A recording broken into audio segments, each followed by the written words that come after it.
evening. It is 7 o'clock, 7 p.m., and we have a full slate of commissioners.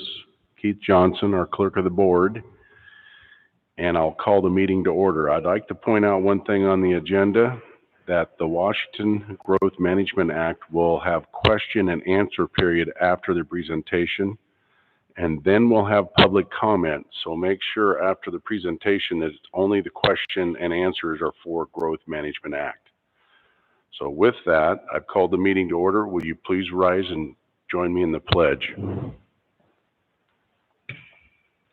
pledge allegiance to the flag of the United States of America and to the republic for which it stands, one nation, under God, indivisible, with liberty and justice for all.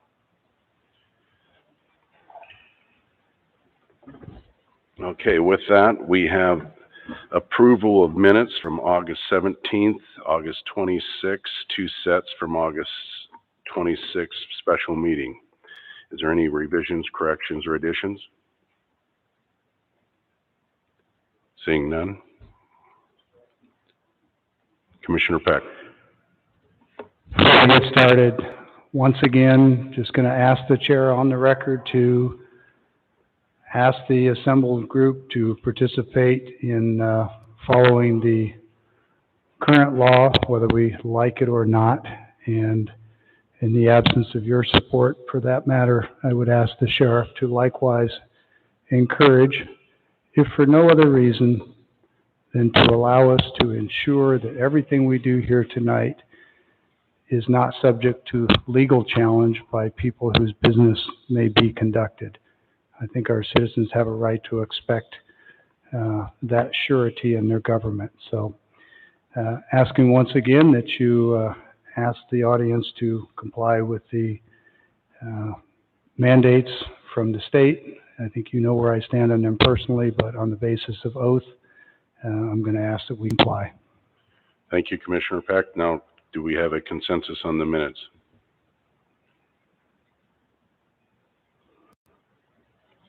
Hearing no objection, the minutes all pass. Commissioner Administrator updates. Keith. Mr. Chairman, point of order. Point of order, Commissioner Peck.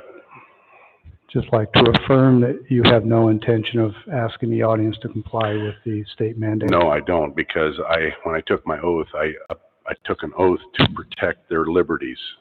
And in doing so, I do not want to enforce an unlawful mandate. Thank you for clarifying your position. We will move forward. Commissioner updates. We just asked the sheriff to consider whether or not he might broker the situation for the good of all concerned. Commissioner Peck, you're prolonging the meeting. Sheriff? The sheriff's not saying nothing. So let's move on. Keith Johnson, let's go into the Commissioner Administrator updates. Yeah, the main focus of my time recently has been on the Rescue Act. We're going to talk a little bit about that later tonight, just kind of explain where the county is. There you go. Yeah, I was having a hard time hearing you too. That is my fault. I also had some meetings regarding our shoreline reconveyance legislation with the Umatilla tribe and the stakeholders in the Tri-Cities region. That is going to be an ongoing process where we're negotiating and navigating specific language that goes into the legislation, establishing some goals and joint principles that may result in a memorandum of agreement between Franklin County and the tribes. We're still kind of talking about some of those issues, but that is a process that takes a long period of time, ultimately resulting in federal legislation, but we're hopeful that we can continue to move to a joint goal that helps move those shoreline properties away from federal ownership back into local control. And then, of course, spending time with local health officials on the COVID response in Franklin County, as well as WASA just to let the board know, I will be attending the County Administrators Conference in Leavenworth. I'll be out the rest of this week, but certainly available by phone and email. I was asked by the technicians that if we're not using our mic, please turn them off. So Commissioner Peck, your updates?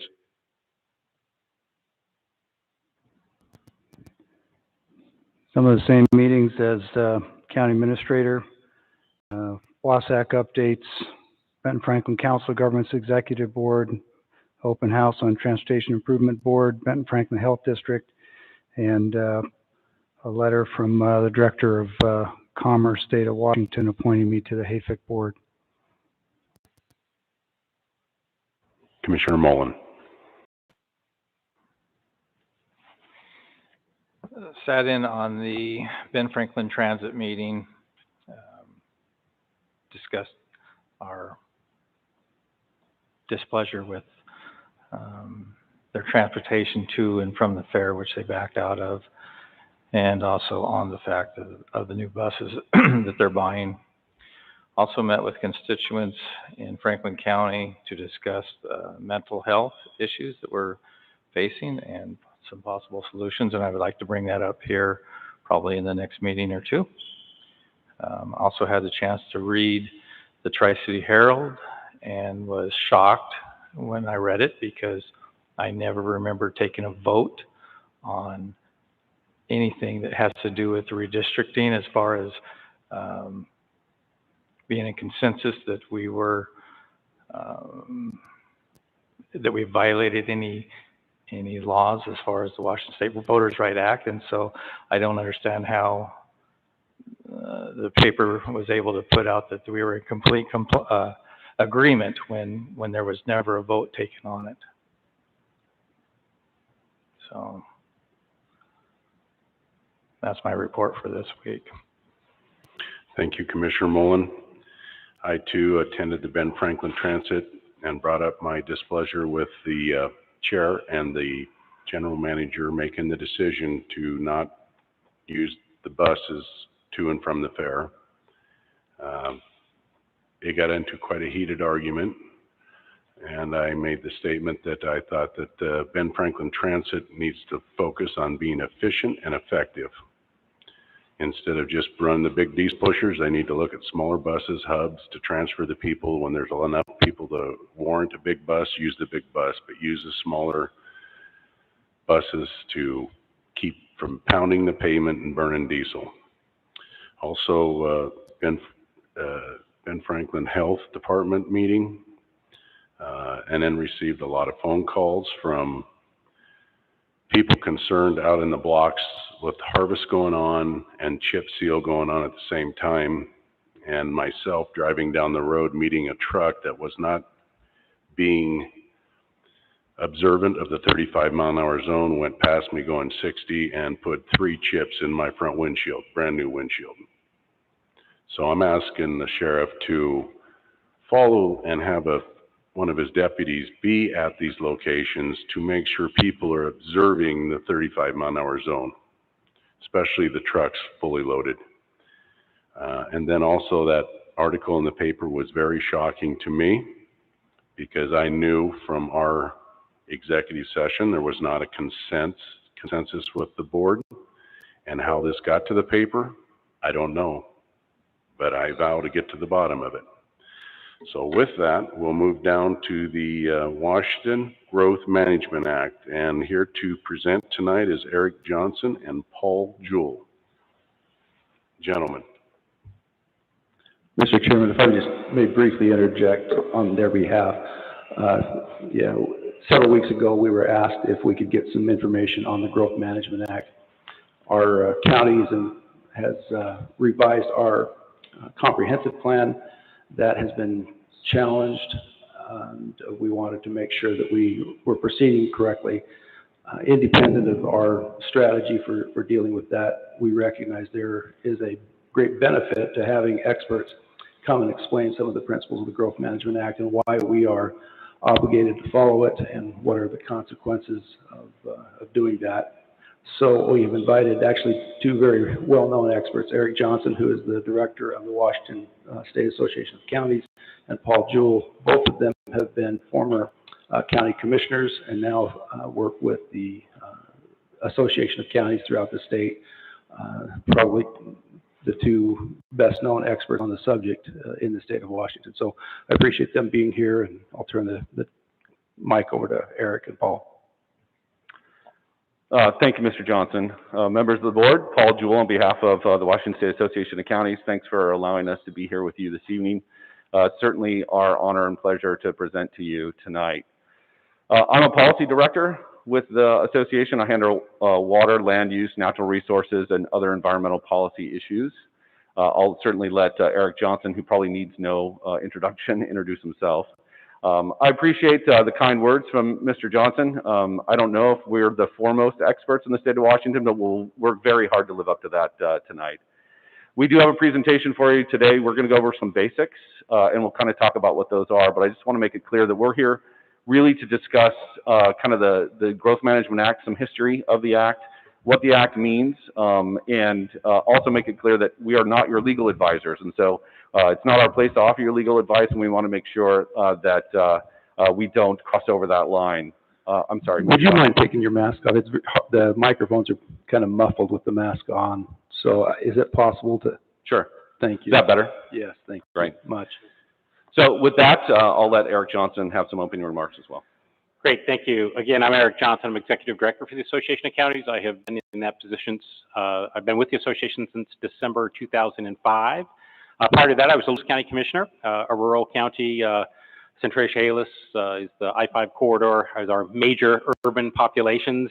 Rural county, primarily 130 miles east to west, 30 miles north to south, a big timber county.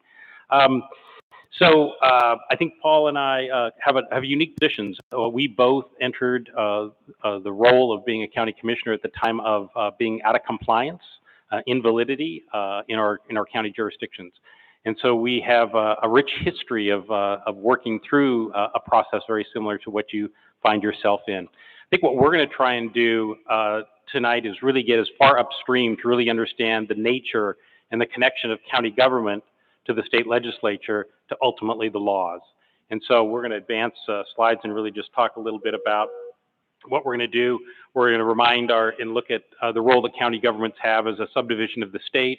We're going to look at the Growth Management Act, the road through appeals. We'll offer our perspective from positions we have been in both implementing the Growth Management Act, but then also advocating on behalf of counties in relationship to the Growth Management Act, both doing reforms to the Growth Management Act, major reforms to the Growth Management Act, to tactical and surgical reforms to the Growth Management Act, and the politics of doing that, which are extremely difficult, and we'll talk more about that. Next slide, we'll move forward. So we're going to get as far upstream as we can start to really talk about is that we have a dual nature in county government constitutionally.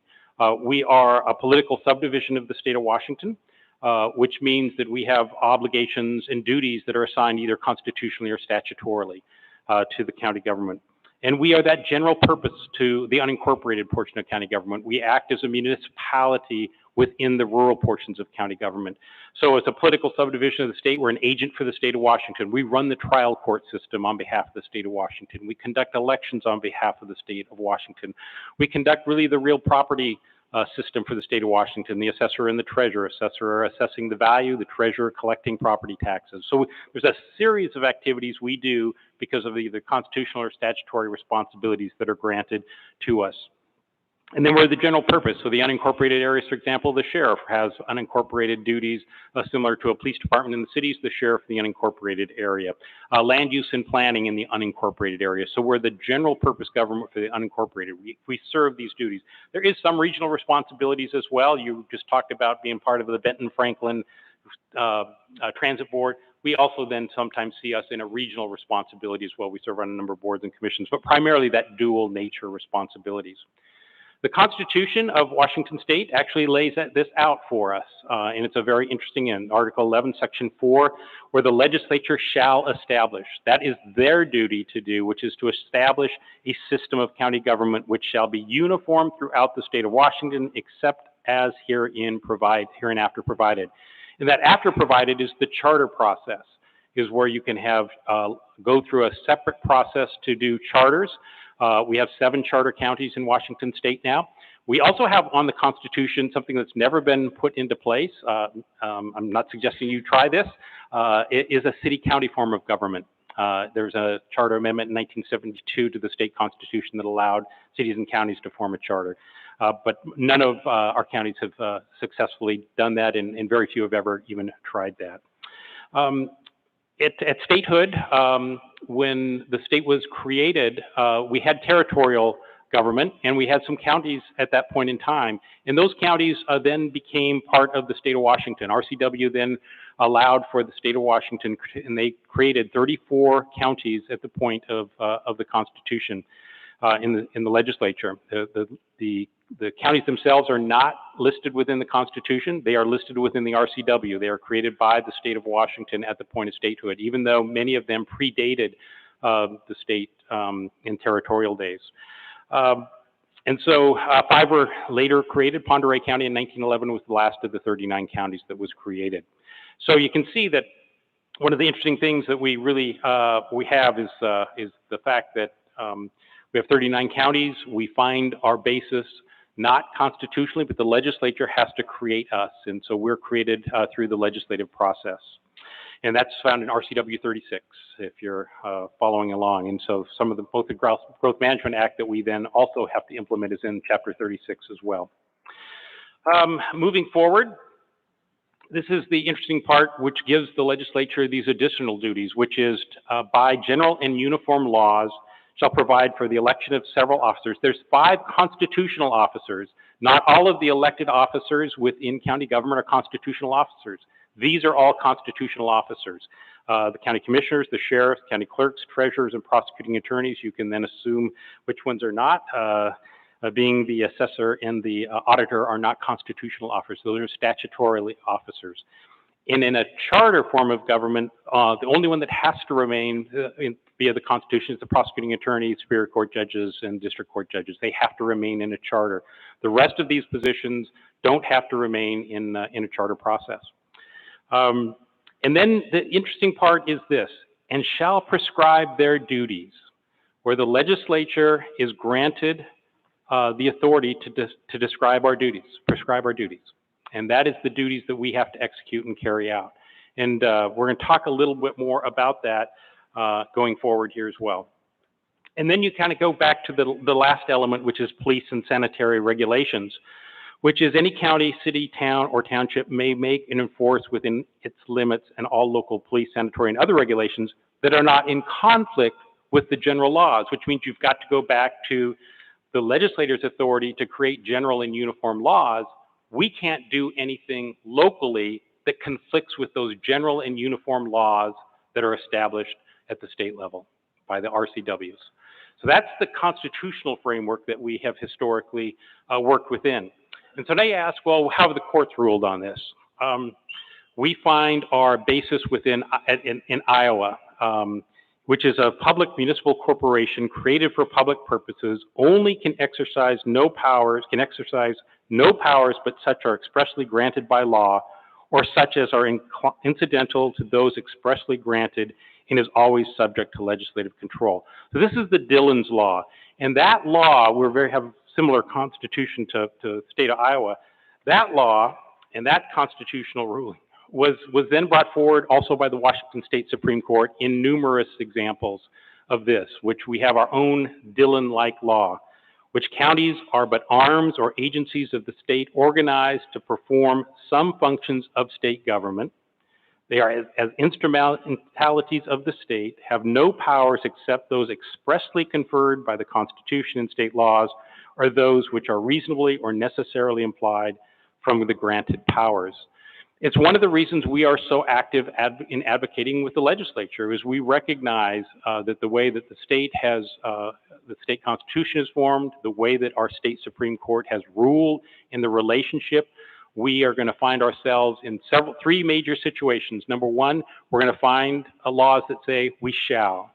We're going to find laws that say we must, and we're going to find laws that say we may. And those three elements are the areas where we find ourselves most frequently dealing with our conflict with the state. Is while we value local control, we recognize that that's what we advocate for and that's what we want. We want to give broad discretion to county legislative authorities and our officials. And that's why we recognize for the greatest level of flexibility. That's what we ask for. But we also know that there are shalls and musts, which are authorities that the legislature actually has the authority to put in place. The Washington State Growth Management Act, I'm going to stop there, and Paul will move on. There might be questions later, and I know we'll come back to those. So, Paul? Thank you, Eric. So we're going to quickly fast forward almost exactly 100 years away from statehood and the Constitution and talk expressly about the Growth Management Act. The GMA, as it's most fondly referred to, was enacted in 1990, and essentially it's a series of statutes that are primarily codified in RCW Chapter 3670A.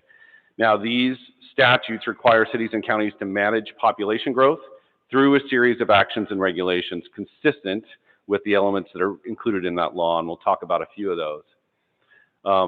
Compliance with the GMA and planning under the GMA is mandatory for some cities, or for some counties and the cities within those counties. It's voluntary for others or not required at all for others, and there's some qualifications for that. We'll talk about that. But there are some requirements that are under the GMA that every county and city must comply with. The three basic requirements are designation of and regulation of critical areas, designation of resource lands, so things like agricultural lands of long-term commercial significance, mineral resource lands, things like that. And finally, the Shoreline Management Act. The shorelines of the state are designated by essentially flow, usually rivers, and the seashore, of course, and they have special regulations associated with them. So who has to plan under the GMA? What are the qualifications? Well, generally every county with a population over 50,000 and the cities within that county are qualified to plan under the GMA. There are some other qualifications for more rapidly growing counties. When the GMA was enacted, there were several counties. The fastest growing and the largest counties were essentially the ones who were required to plan at that time. But there were many other counties who did not necessarily fall under those requirements, either the population or the growth rate over the last 10 years, who decided to opt in, meaning they essentially passed a resolution by their Board of County Commissioners that said, okay, we are going to bind ourselves essentially to the requirements of the Washington State Growth Management Act. There were some incentives at the time that were there to encourage those counties to do that work and to opt in. If you did opt in, you were eligible for sizable grants to do a lot of the initial work that was required to do your designations, make sure you had an up-to-date critical areas ordinance, adopt a comprehensive plan that was compliant with the GMA, et cetera. Since then, unfortunately, a lot of those resources have dried up. And again, finally, just mentioning that there are three basic requirements that every municipality, whether it's a county or city in the state of Washington, has to comply with. And that's critical areas regulation, shoreline regulation, and designation of your resource lands. This is just a map that I stole from the Department of Commerce webpage that kind of gives you a good view of the different types of counties that are out there, those that comply with the GMA and those that don't comply. The counties in green are the ones that qualified originally and were required under the GMA, under the statutes, to fully plan under the GMA. The counties in blue, and you'll notice Franklin County is one of those counties, were the counties that decided to opt into the GMA. And then the counties in gray, it's kind of a gray color up there, those are the counties that are considered not planning under the GMA. Now, I want to talk a little bit about opting in and opting out and what that means, and what it means to be qualified to fully plan under the GMA. As the law is written, if you qualify, meaning you trip the population trigger and or you trip one of the growth rate triggers, you are now essentially implicated under the law for complying with the requirements of the law. And once that happens, there's no going back. So even if your population were to decrease or your growth rate were to stop or to go negative. There's no way under the law to reverse that actual decision or that trigger point. If you opt in or were an opt-in county, there is no way under the law for you to opt out. There previously was an opportunity that expired in 2015, but it was very limited to counties that were only, I believe, 20,000 in population and below, and they had to get a pretty high level of agreement and cooperation from other qualifying cities within their jurisdictions. My understanding is only one county was actually able to take advantage of that opportunity. I believe that was Ferry County. The other counties either decided not to pursue it or they could not get agreement from the other communities within their jurisdiction. So let's talk about just some basic requirements of the GMA. Counties and cities that are required to plan under the GMA have to develop what's known as comprehensive plans. I know you guys know what those are. They have to implement those. There are 14 planning goals that those comprehensive plans have to meet. Those are contained in RCW 3670A-020. They're listed there. There's 13 of them, and then the 14th one is the Shoreline Master Program, which is codified under RCW 9058. Those goals include reducing sprawl, managing urban growth, planning for transportation, making sure you have adequate housing, planning for economic development, protecting property rights, having a system available for permitting land use activities and construction, protecting and maintaining natural resource industries, planning for open space and recreation, environmental issues, citizen participation, planning for public facilities and services, historic preservation, and then of course shoreline. So that's all 14 of them. Now to meet those goals, each plan is also required to include 8 separate elements within their entire comprehensive plan document. And those elements are in chapter 3670A-070. There's a pretty good description in that chapter. It's fairly complex and complicated. If you want to talk about any of them specifically, we can. But just really quickly, that's the land use element, the housing element, the capital facilities element, the utilities element, the rural element, transportation element, economic development element, and the parks and recreation element. Now, technically, the last two, the economic development and the parks and recreation element, aren't actually required because 3670A-070 actually includes a funding contingency item that was part of the legislation either before or at the time those two elements were added, and they haven't funded those, so technically you don't need to include those in your plan, but the rest of them you do. You're also required, well, I guess I should say there are 5 basic steps for jurisdictions that work under the Growth Management Act to comprehensively plan. First one is to identify and protect your critical areas and designate, and your resource lands. The second is to create your countywide planning policies, which are the precursor to your comprehensive plan, and to designate your urban growth areas. And we'll talk about resource lands and critical areas and urban growth areas in a minute. Then you prepare and adopt your comprehensive plan, and then you prepare and adopt your development regulations, which essentially implement your comprehensive plan. And then finally, the last step is just your regular updates and evaluation of your comprehensive plan that you do on an annual basis. Most counties have a process for doing that on an annual basis, and then there's an update cycle that's also in statute that rotates every 8 years. And then the middle of that 8-year period for comprehensive plan updates is your Shoreline Master Program update. So let's talk about critical areas and resource lands. So again, all counties must designate and protect critical areas, and all counties must designate natural resource lands. Those natural resource lands, once again, are things like mineral resource lands, agricultural lands of long-term commercial significance, forest lands, timberlands of long-term commercial significance, etc. Critical areas would be things like wetlands, rivers, lakes, creeks, critical aquifer recharge areas, geographically hazardous areas, things like that. You must also, when you designate your natural resource lands, you're obligated to protect those lands or to conserve those lands. So there's actual language in the GMA that mentions that.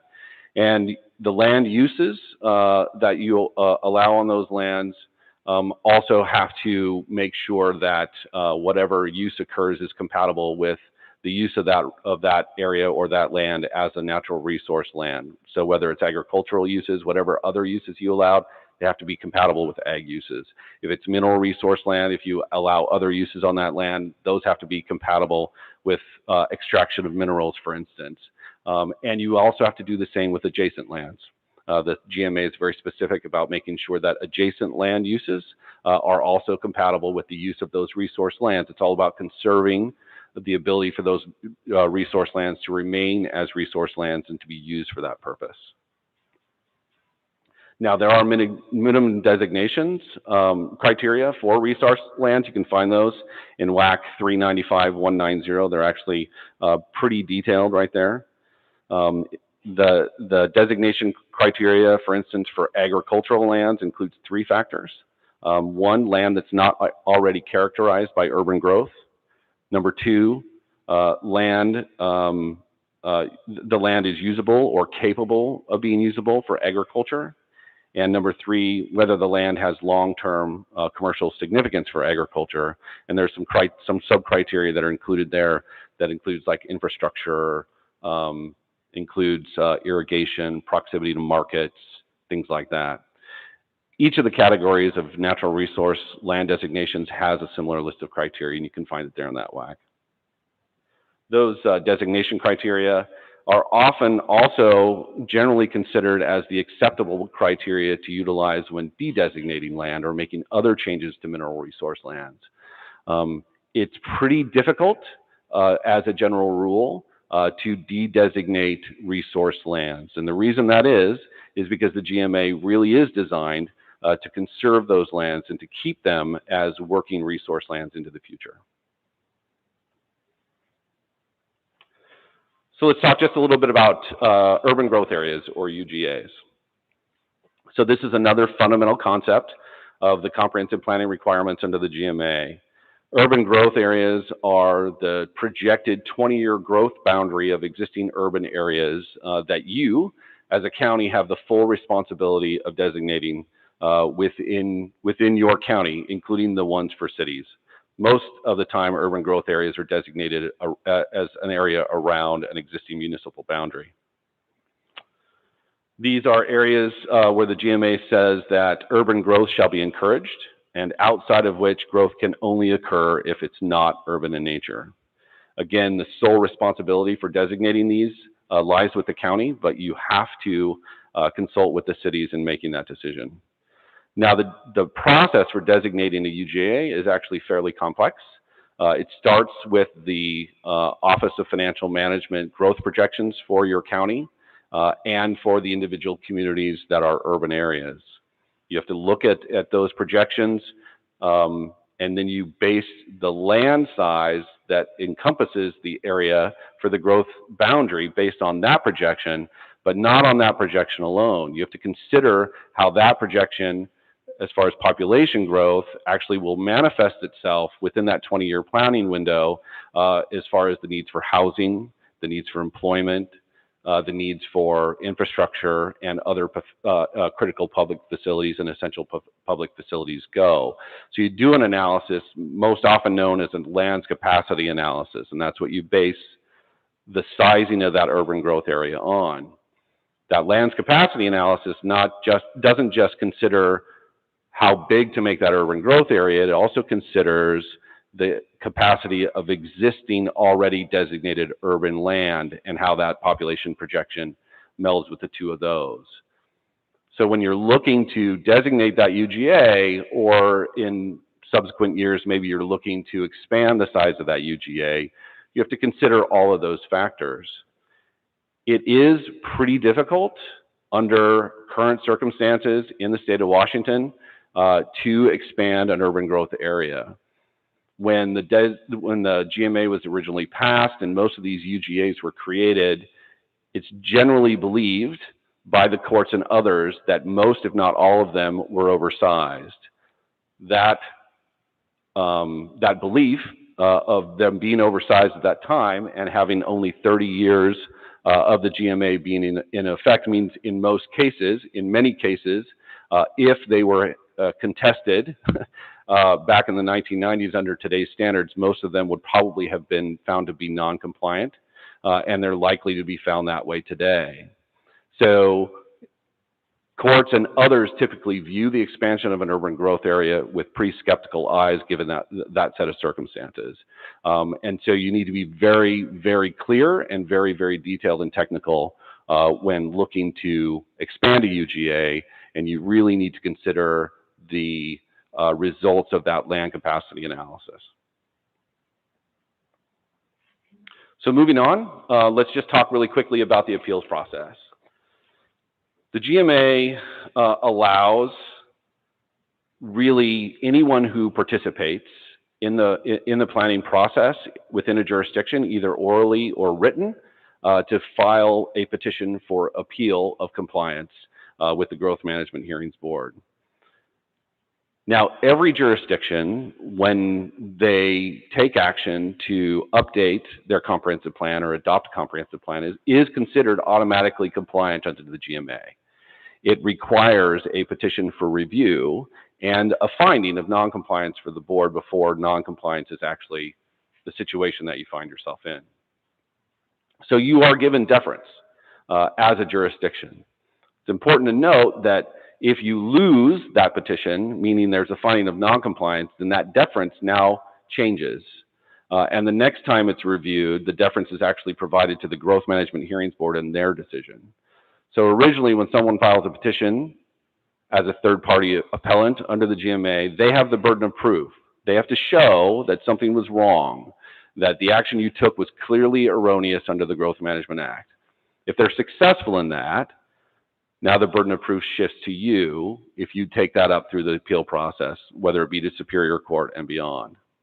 So that's an interesting thing under the GMA, how that deference kind of shifts back and forth, and how the courts are instructed, or in the first case, the Growth Management Hearings Board is instructed to actually provide that deference, depending on where you are in the process.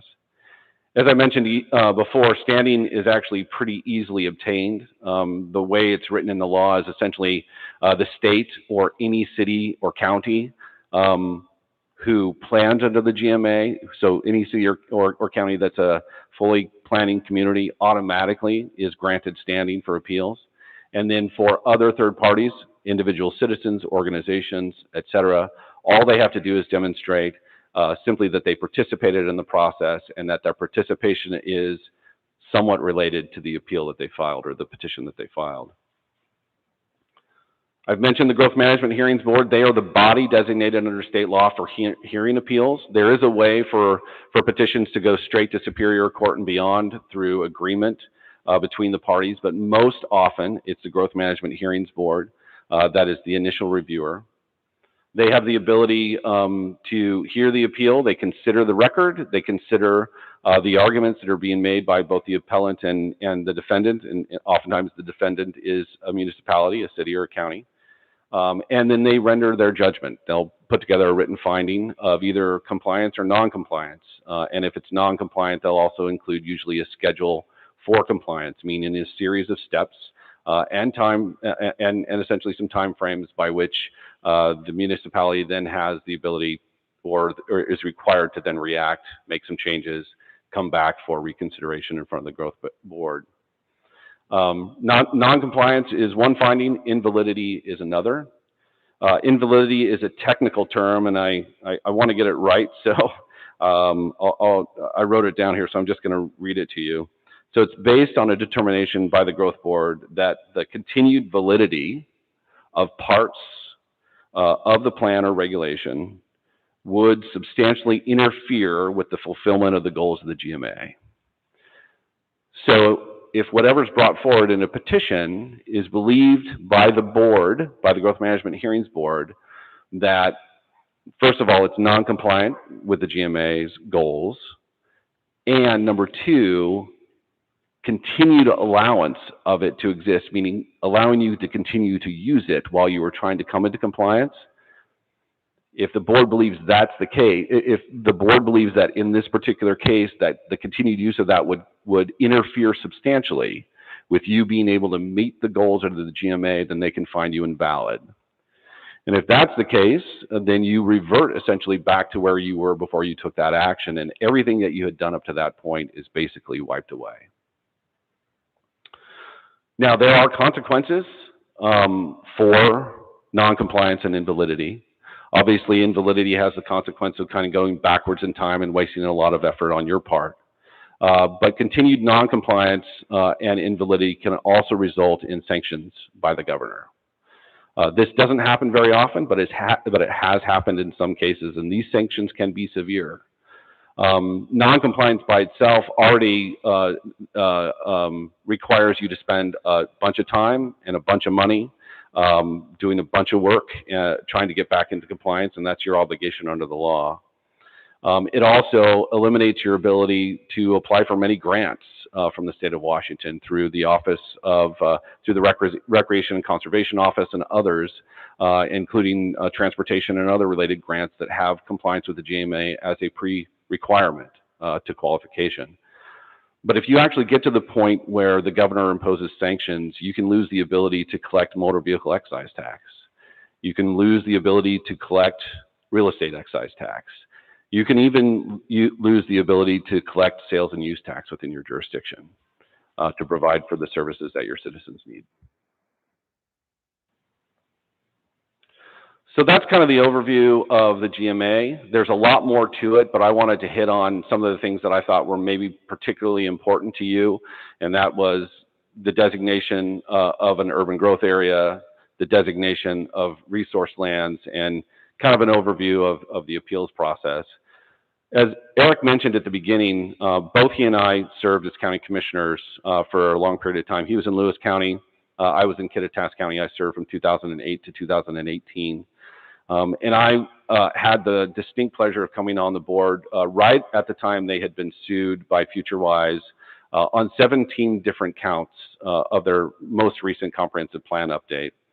At the same time, and along with that, a petition had been filed by a citizen group in our county around water rights with the Department of Ecology, basically asking them to shut down our entire county and impose a moratorium on any new wells. And Ecology did that.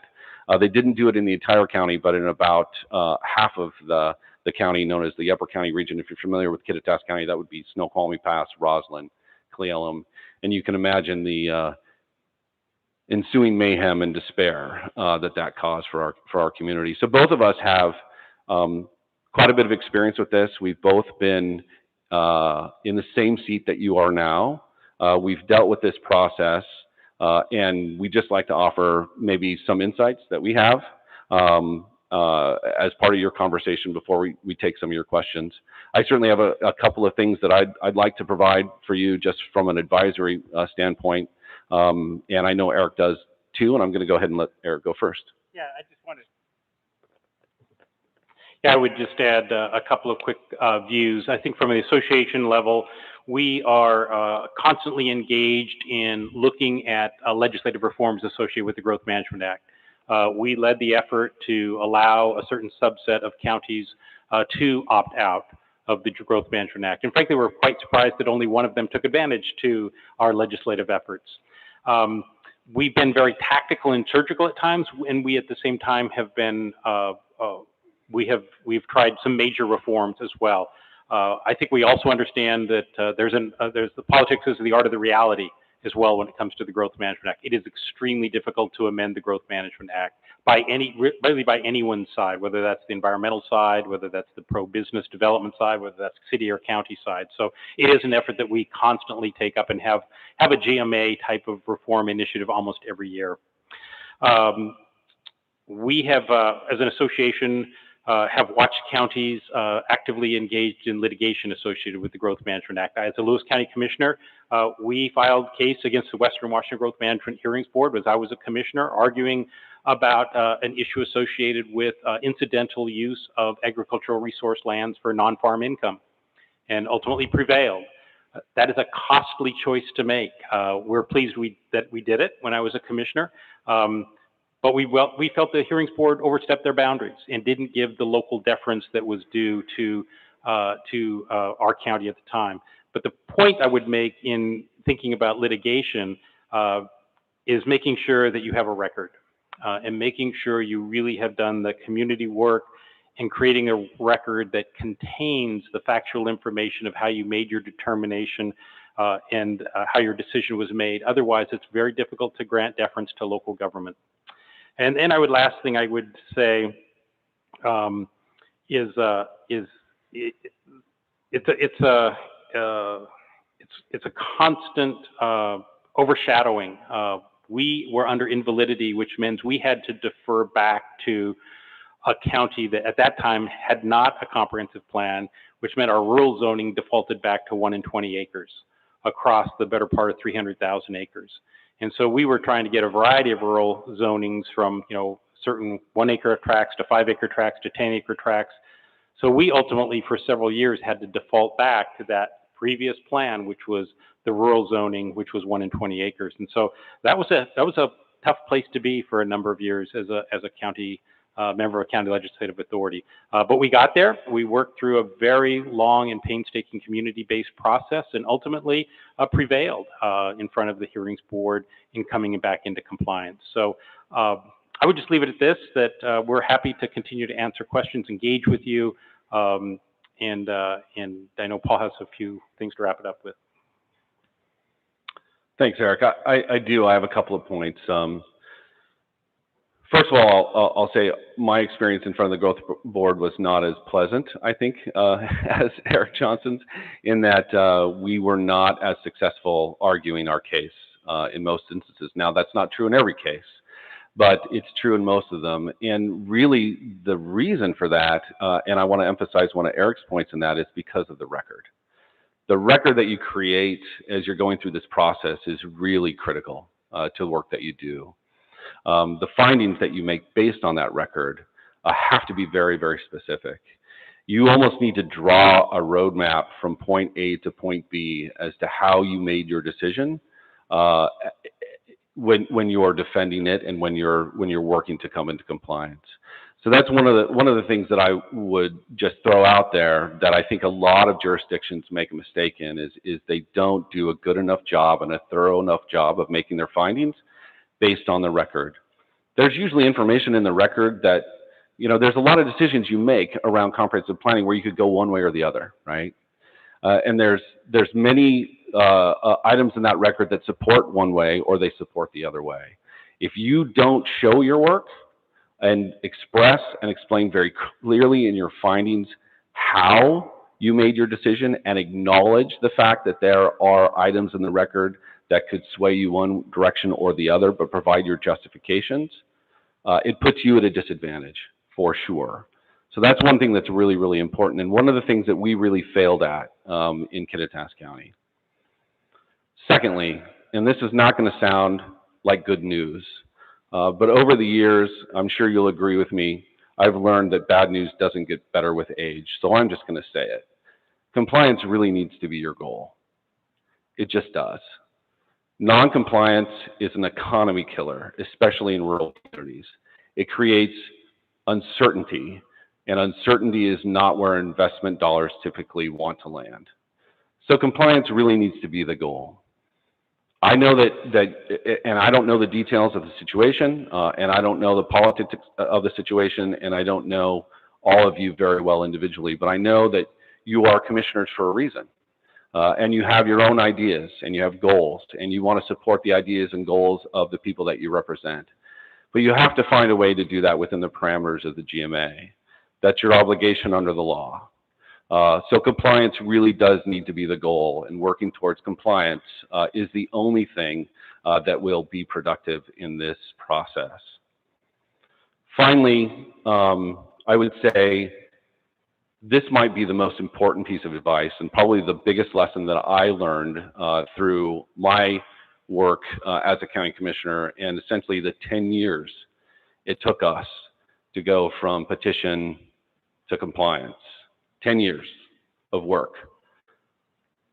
And that's that you have to build relationships on both sides of this issue with everybody out there, people who you agree with and people that you don't. I would encourage you to bring the petitioners in in public settings and have very open discussions about what it is that they're trying to achieve, and have open discussions with them about what it is that you're trying to achieve. More often than not, you find that when you're willing to have those open discussions, you're actually closer together than you are farther apart. And that sort of dialogue and that sort of outreach can be really meaningful in finding ways to come together and solve these solutions. Most times, every party doesn't get what they want entirely, but you find a way where you can move forward without the cloud of noncompliance, the potential for invalidity, and the further potential for sanctions being imposed on the county. So those are just the things that I've learned. That's really the end of our presentation, and we're here to answer any questions that you might have. Okay, at this time, there will be question and answers for the Growth Management Act. Commissioners, questions?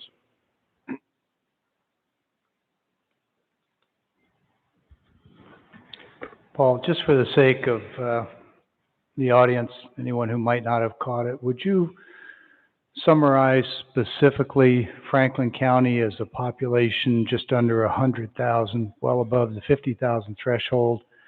What opportunities may or may not exist for our county to exit GMA? Yes, Commissioner, thank you for that question. Being that you are nearly 100,000 in population and you are one of the fastest growing counties in the state of Washington, you have absolutely no opportunities for opting out of the GMA. Not only that, Franklin County is frequently the target of many of the new regulations that are being considered for the GMA. As your representative on the Washington State Association of Counties, I handle land use issues on a statewide level. I work directly with state agencies and other lobby groups, FutureWise, for instance, and other environmental groups, the Home Builders Association of Washington, the Realtors Association of Washington, et cetera.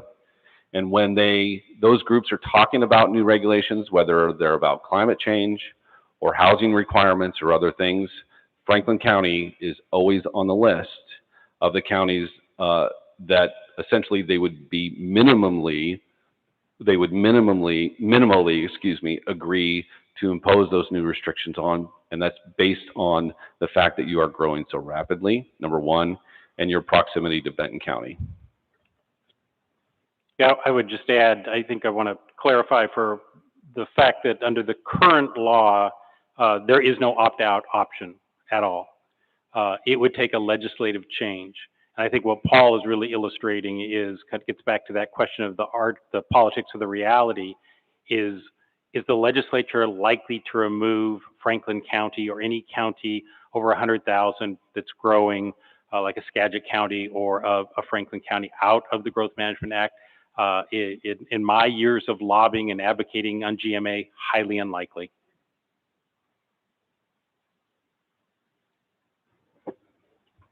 I got a question. You had up there on the slide, you said all counties must protect critical areas and natural resource.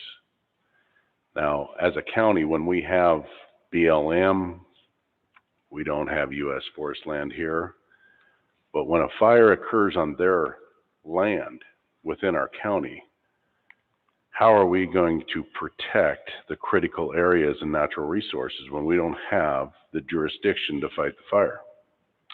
Yeah, that's a really good question, and I appreciate that. And I think you're making a really good point in that the GMA really has to do with land use and development codes alone. It doesn't have to do with law enforcement, fire protection, other things like that. So when I say protect, designate, conserve, I mean within the authorities that are granted by the state for counties to manage land use within their jurisdiction. So that really has to do with zoning, right? Designated land use and designated zoning, what's allowed on your zoning tables, densities, all those sorts of things. So that's really what I'm referring to. You're right, it doesn't have anything to do with those other things like fire protection, et cetera. And then on the shoreline, We're hearing the situation of King County, the Puget Sound area, and the sewage that's going into the sewage. What's being done with that? Commissioner Didier, that's a point that I bring up often with state agencies and others when talking about shorelines and climate change and other things. I believe I'm not an expert on that particular subject because I'm not an official within King County or the city of Seattle. But I believe I read recently that there has been a plan brought forward by King County to deal with that issue over, I think, the next 5 years. Does that sound correct? So they do have a capital facilities plan and an implementation strategy to correct the errors or the problems with those facilities and hopefully increase their capacity to prevent essentially those spills because, you know, it was what you're referring to is frequent reports essentially that every time there was a high water event, which is obviously frequent in the Puget Sound area, millions of gallons of raw sewage were spilling directly into Puget Sound. I might add that that's really subject to the Clean Water Act, not necessarily the Shoreline Management Act, but definitely the Clean Water Act.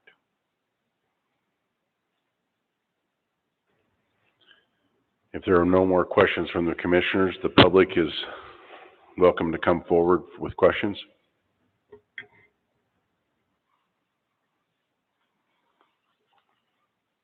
Good evening, Commissioners. Thank you for this opportunity. And thank you, gentlemen, for your presentation tonight. I had asked the Board of Commissioners if they would be willing to put on a presentation, and I think that this is you guys are doing a great job. It's definitely appreciated. Mr. Peck, it's not appreciated for you to insinuate that the audience is not sharp enough to follow the presentation that was put before us. Disappointed in that. I'm the one that asked the question if we had to be a part of the GMA. I'm a developer here in town, don't understand it, haven't understand it, tried to study it. Appreciate your presentation tonight. I certainly have more studying to do and may reach out to ask some questions. Don't have any necessarily tonight, but thank you, Commissioners, for putting this on tonight. It's appreciated. Yeah, we can make sure, I think our contact information, we can make sure you have that and from either Paul or I, and we have worked closely with the cities as well on these issues as well. So the Association of Washington Cities representatives would, I'm sure, happily engage as well. Is there any other questions?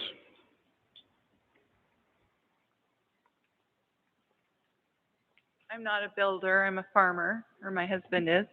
And I am just trying to understand, we're the fastest growing county, and we're limited. We feel very squished, right? So what do you do? Just put a sign up that says, no homes available, do not enter? I mean, what do you do?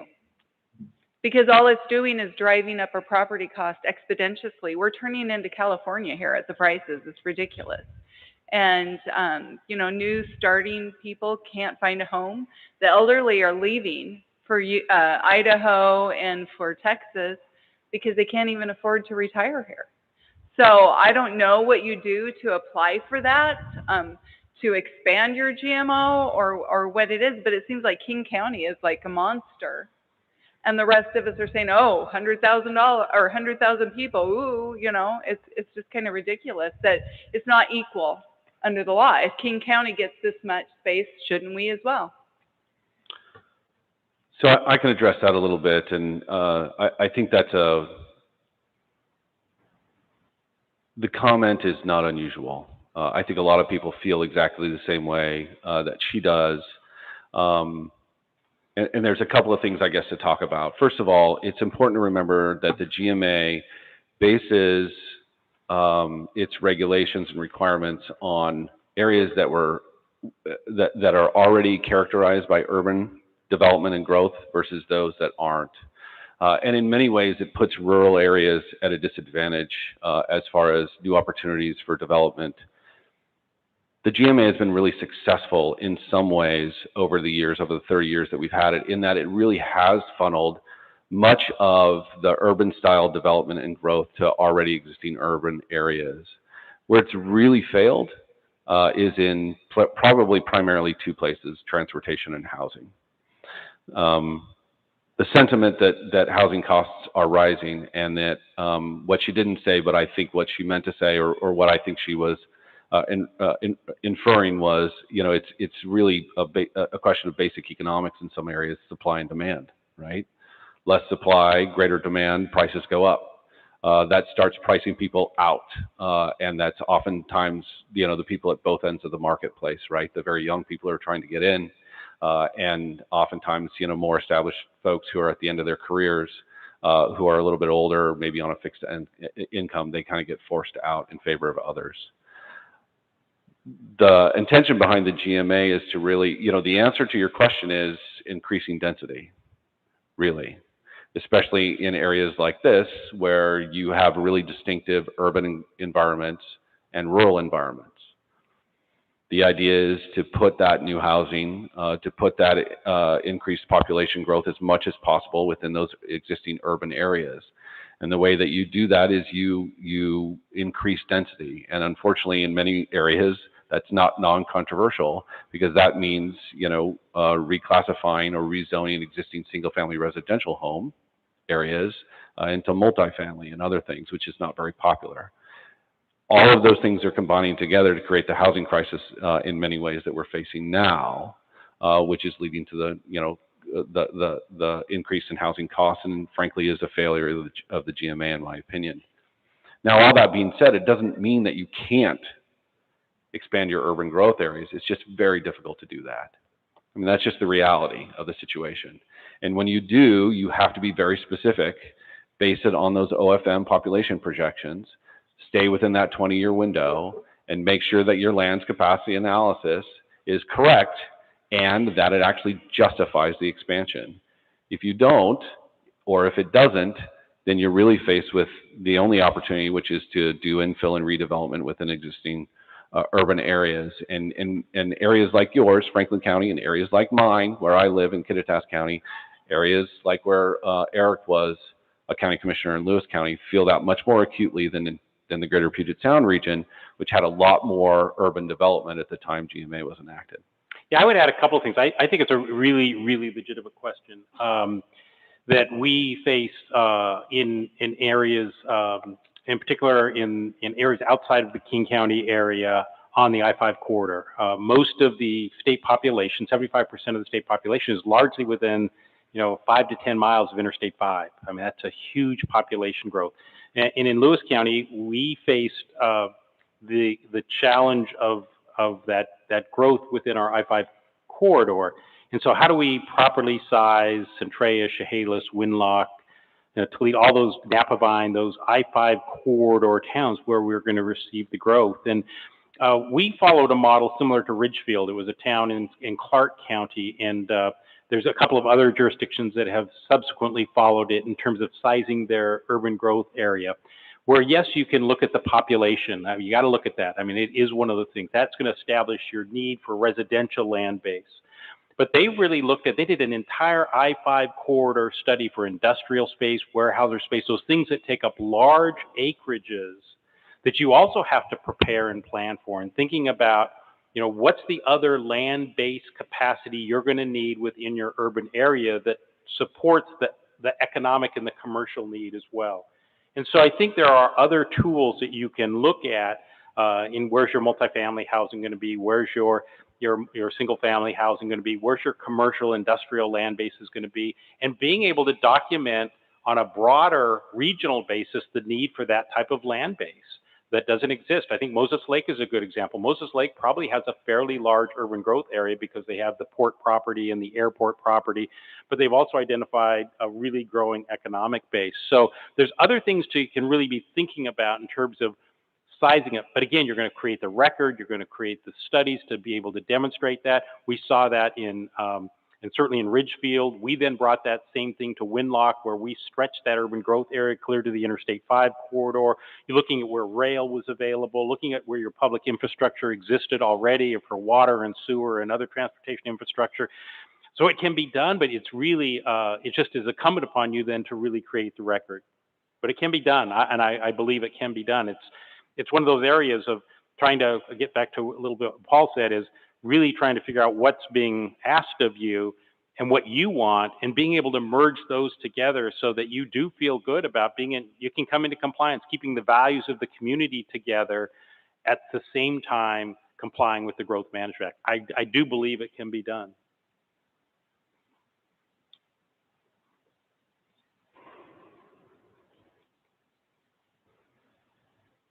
I think we have another question.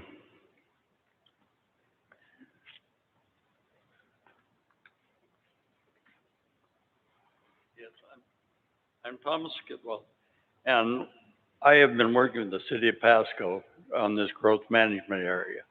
And we feel that we have a large processor that right now is using the spray fields of Franklin County, which we should be able to put into houses. I really don't agree, I agree with what you said, but I feel that we ought to bring that forth, that is quite an expansion area that we're proposing. Well, we appreciate that. Unfortunately, we don't know a lot of the specifics of this particular case, and we're not here to give legal advice. But I would just reemphasize again, come together as a community, engage with those who are petitioning for the review. Look at the record, make sure again that you're dotting your I's and crossing your T's, and see if there's a way that you can achieve what you want to achieve while including the protections that whoever is writing the petition thinks that you're ignoring, and you might be surprised. You might be able to find a path forward. Thank you. You bet.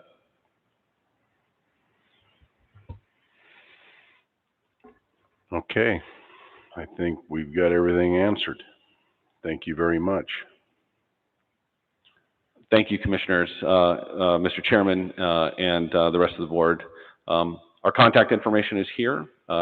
You have it. We know it's probably somewhere in your database, so you can always reach out to us. But as representatives of the Washington State Association of Counties, we are available should anyone else want to reach out as well. Certainly encourage them to do so. If we don't have the answers, we can usually point them in the direction of someone who will. You bet. And I think you nailed it when you said if we want to change this, we've got to change the legislature. So good luck with that, huh? All right.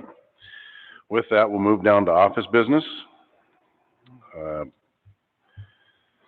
Vouchers. Oh, excuse me. No, I missed one here. Public comment. Now is the public comment. If you have anything that you would like to public comment about, that's what we're on to right now. Public comment.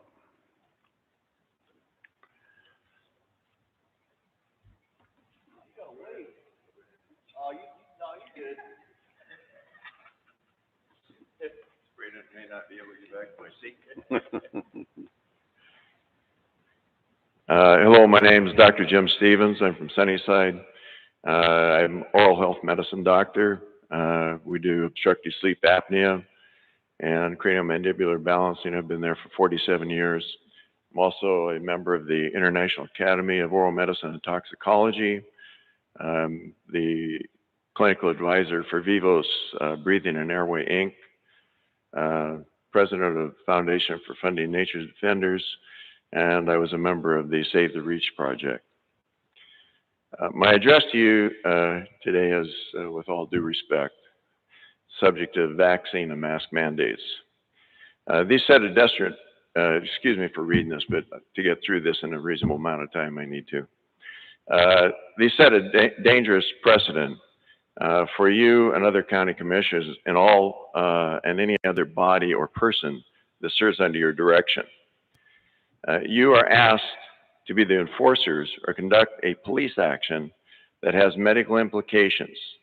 Unless you have medical credentials, this puts you or any other individual in jeopardy of being responsible for the consequences of dictating a form of treatment or utilization of a device that can be considered either a medical device or an implement that compromises a person's physiologic health.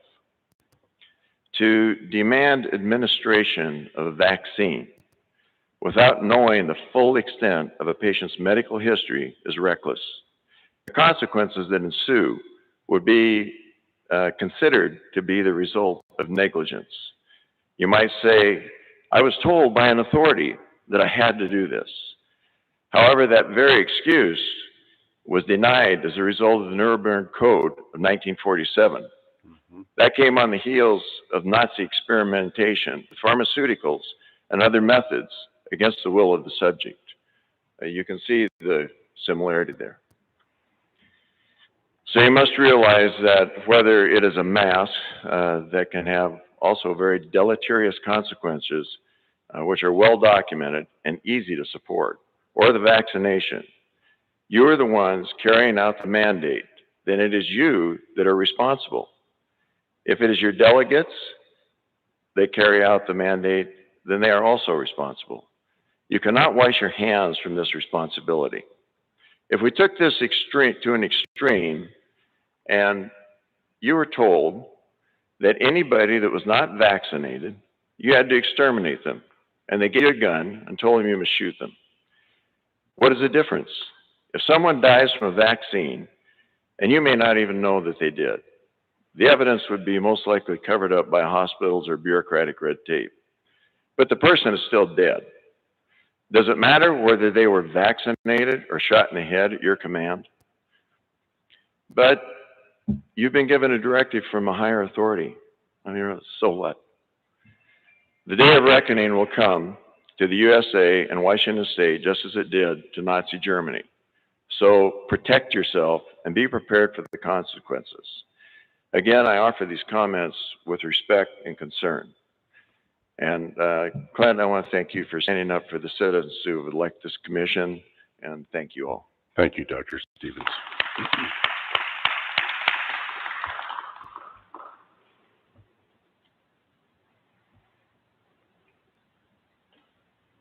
I'm not as nice as that guy, gosh. No, I'm just kidding, guys. Creepers. You know, I wanted to sing you a song, all that kind of stuff. Might as well. Dare to do right. Dare to be true. You have a work that no other can do. Do it so bravely, so kindly, so well. Angels will hasten the story to tell. Dare to do right, dare to be true. You have a work that no other can do. Stand like a hero, battle till death. Dare to do right, dare to be true. Dare to do right, dare to be true. Now,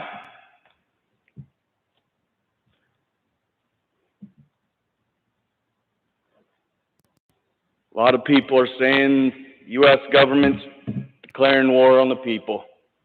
I agree with them. I think they've been picking a fight for a long time. We're done. We're not putting up with the vaccine. Anybody who supports the vaccine being forced on somebody or they're going to lose their job, you are the enemy. You might say, hey, it wasn't me. I'm just doing what I'm told. Too bad. You're a redcoat at this point. Make sure you know what side you're on, because right now it is the government against the people. Thank God for people with courage.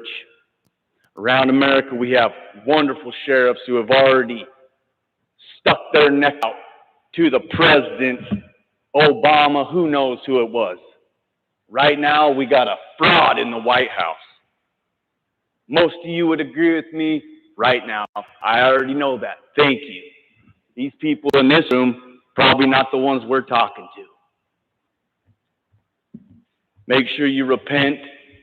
Choose whose side you're on. I'm going to tell you right now, we cannot be forced to inject things into our body. The American way is to stand up against force, whether it's the cartel, whether it's Osama bin Laden, whether it's Biden, whether it's whoever, doesn't matter. You don't force people, not in America. That's what the Statue of Liberty stands for.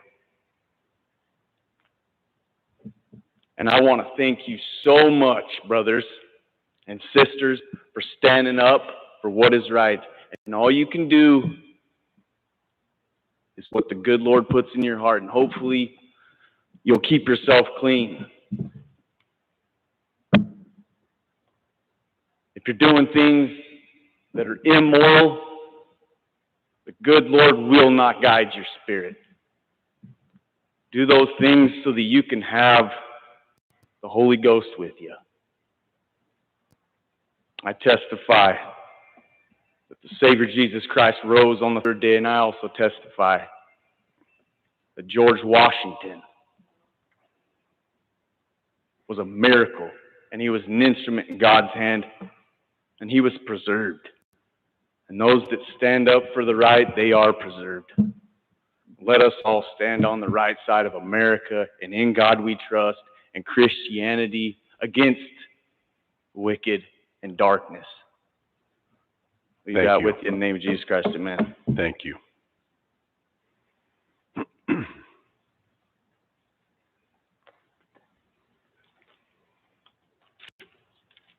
That was very inspiring. I appreciate that. So I too was shocked by, I watch commissioner meetings all the time. I know that our commissioners had voted for a redistricting commission. I had spoken to some people that were appointed to that and found out that that was delayed.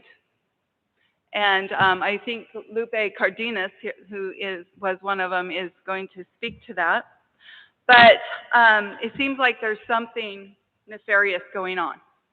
When our 2/3 of our representatives are not included in what is going to be happening, they were not informed that there was going to be a summary judgment hearing, completely in the dark.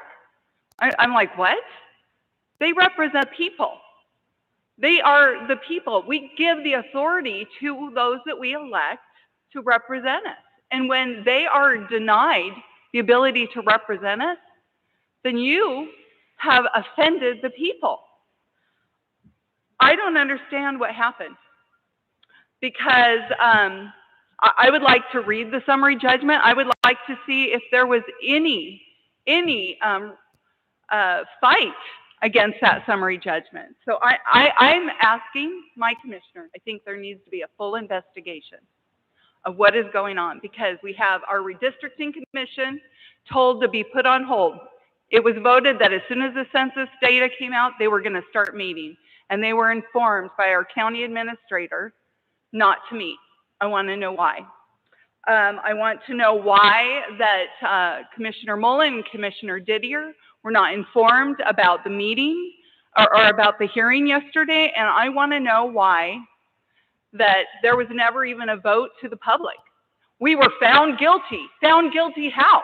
Where's the evidence? Where? We weren't informed of this terrible thing. I'm going to tell you, most of Franklin County is Latino, Hispanic, whatever. People use different names for that. And I'm going to tell you, they don't live all in East Pasco. They live all over the county. And their representation has been denied as well, because these two gentlemen are also, and even Commissioner Peck, maybe he was in on it. Maybe he knew between Keith Johnson and Prosecuting Attorney Sands. But obviously, Commissioner Mullen and Commissioner Didier were kept in the dark. This is crazy.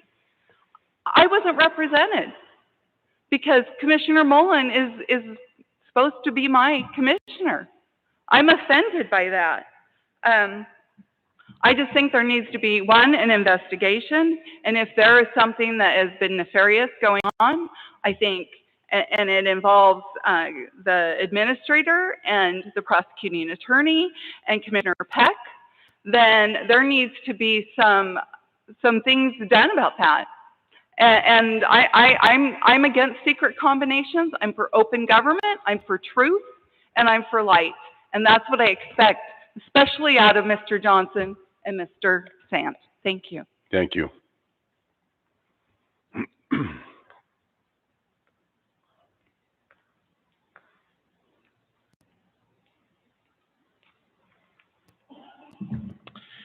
Good evening, everyone.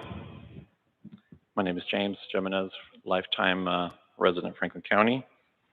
And I want to thank you for this off-site meeting that's outside of normal business hours. Greatly appreciate it. I'm addressing the Washington Voter Rights Act, the redistricting of the voter lines. My main thing I want to point out is my confusion. I have tried very hard to try to understand this, and I cannot make sense out of this concerning racism on election lines. To be very clear, I'm first generation of both my parents are immigrants to this country. I'm 100% Hispanic. Let me be very clear. I'm not trying to say racism does not exist. World, country, state, or county. That's not what I'm trying to say. The greatest amount of racism I've ever experienced in my life is from other Hispanics concerning my appearance versus their perception, spelling of my last name, and it goes on.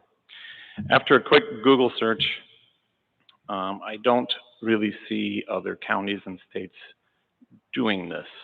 I just don't get it. Changing voting lines based on a perception of a group's opinion. I just don't get it. Why start now? Why Franklin County?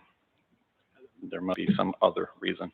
A statistic that was given to me is that Franklin County is currently 60% Hispanic and rising. My parents came here 50 years ago and has been a constant rise that I've observed. I can definitely see a need for change within our county, but I do not see this being it. Tri-City Herald, I have read numerous articles, and from what I'm quickly reading, it sounds like all of you are in agreement for this, but that really, again, is more confusion to me. I believe a mistake has been made and needs to be corrected. Maybe the change we need to see is that I will run for Franklin County Commissioner and be the first Hispanic to hold the position. Thank you for your time. Good evening. Thank you. Is there anybody else for public comment?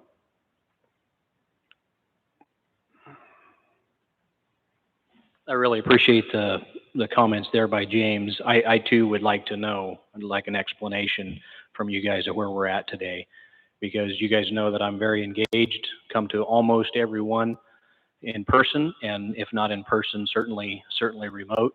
And I was there, and you guys didn't decide that this was the route we were going to go with this redistricting, and I would like an explanation.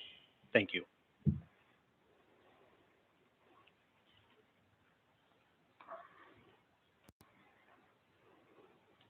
I too want to echo the comments that were given also by Mr. Baumann and by James.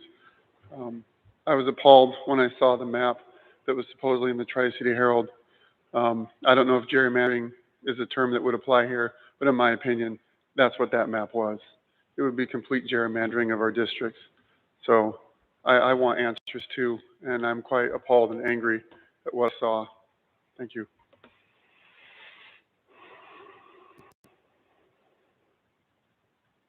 Please come forward.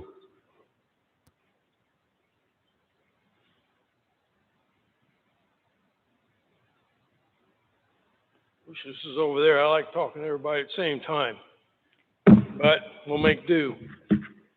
For anyone who's related to the Bible, for we wrestle not against flesh and blood, but against principalities, against powers, against the rulers of darkness of this world, against spiritual wickednesses in high places, from the King James Bible, 16:11, Ephesians 6:12. Having said that, there's a photograph of my father. He was in the European Theater headquarters under Eisenhower. It's got a picture there that says, "The flag I love." He's no longer with me. He served in World War II. He was actually one of the people in a convoy one night that They had a night drop of 2 officers with no identity. And one of the officers that was dropped was General Patton. And my father made sure he made it on down the road before his sergeants choked him to death, because they didn't know we bust into a convoy, you're probably going to get roughed up really bad. And they started to rough him up. And my father put his pen light in his face. And as an officer, he knew all the officers in his command above him by face. And he said, "Leave him alone. Get him up. Put him in the truck. We're going." And they took him down. And General Patton made the speech, the greatest speech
Did it cut off in the beginning, or?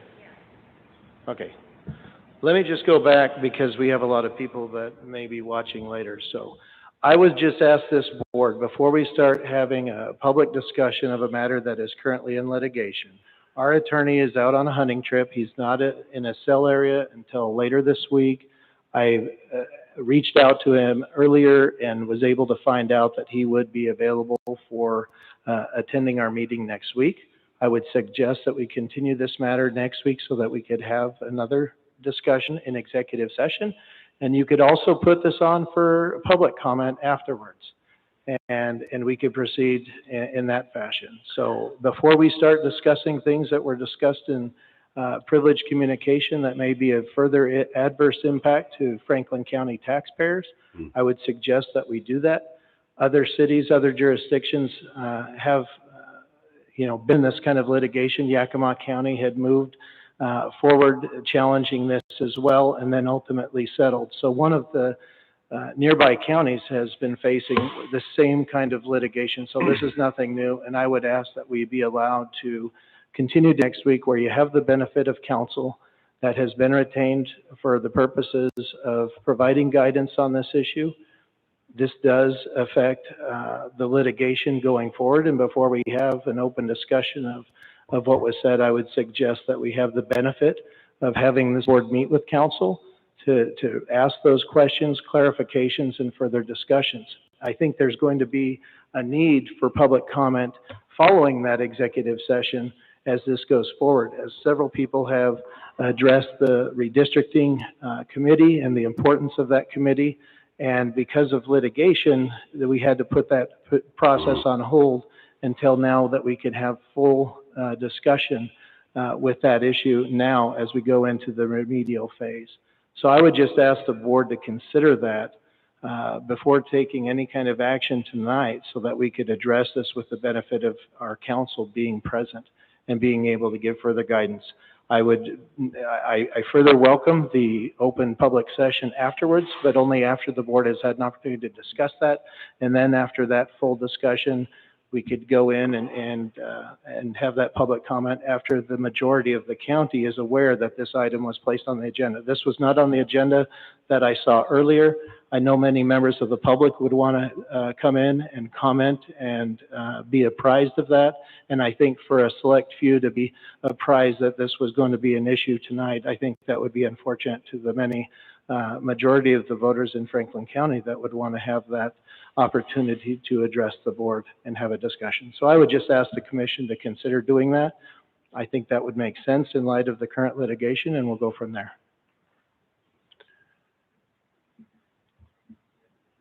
Is there any other discussion? There's been a motion and a second. All in favor, say aye. Aye. Aye. Please turn on your mic, Commissioner Peck, so everybody can hear you.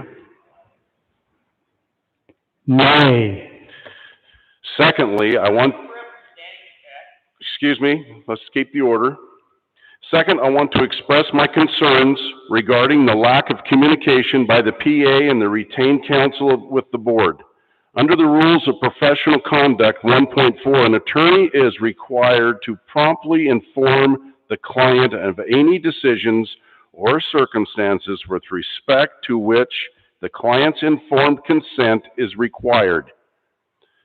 The attorney is required to reasonably consult with their client about the means by which the client's objectives are to be accomplished. That clearly has not occurred in this case.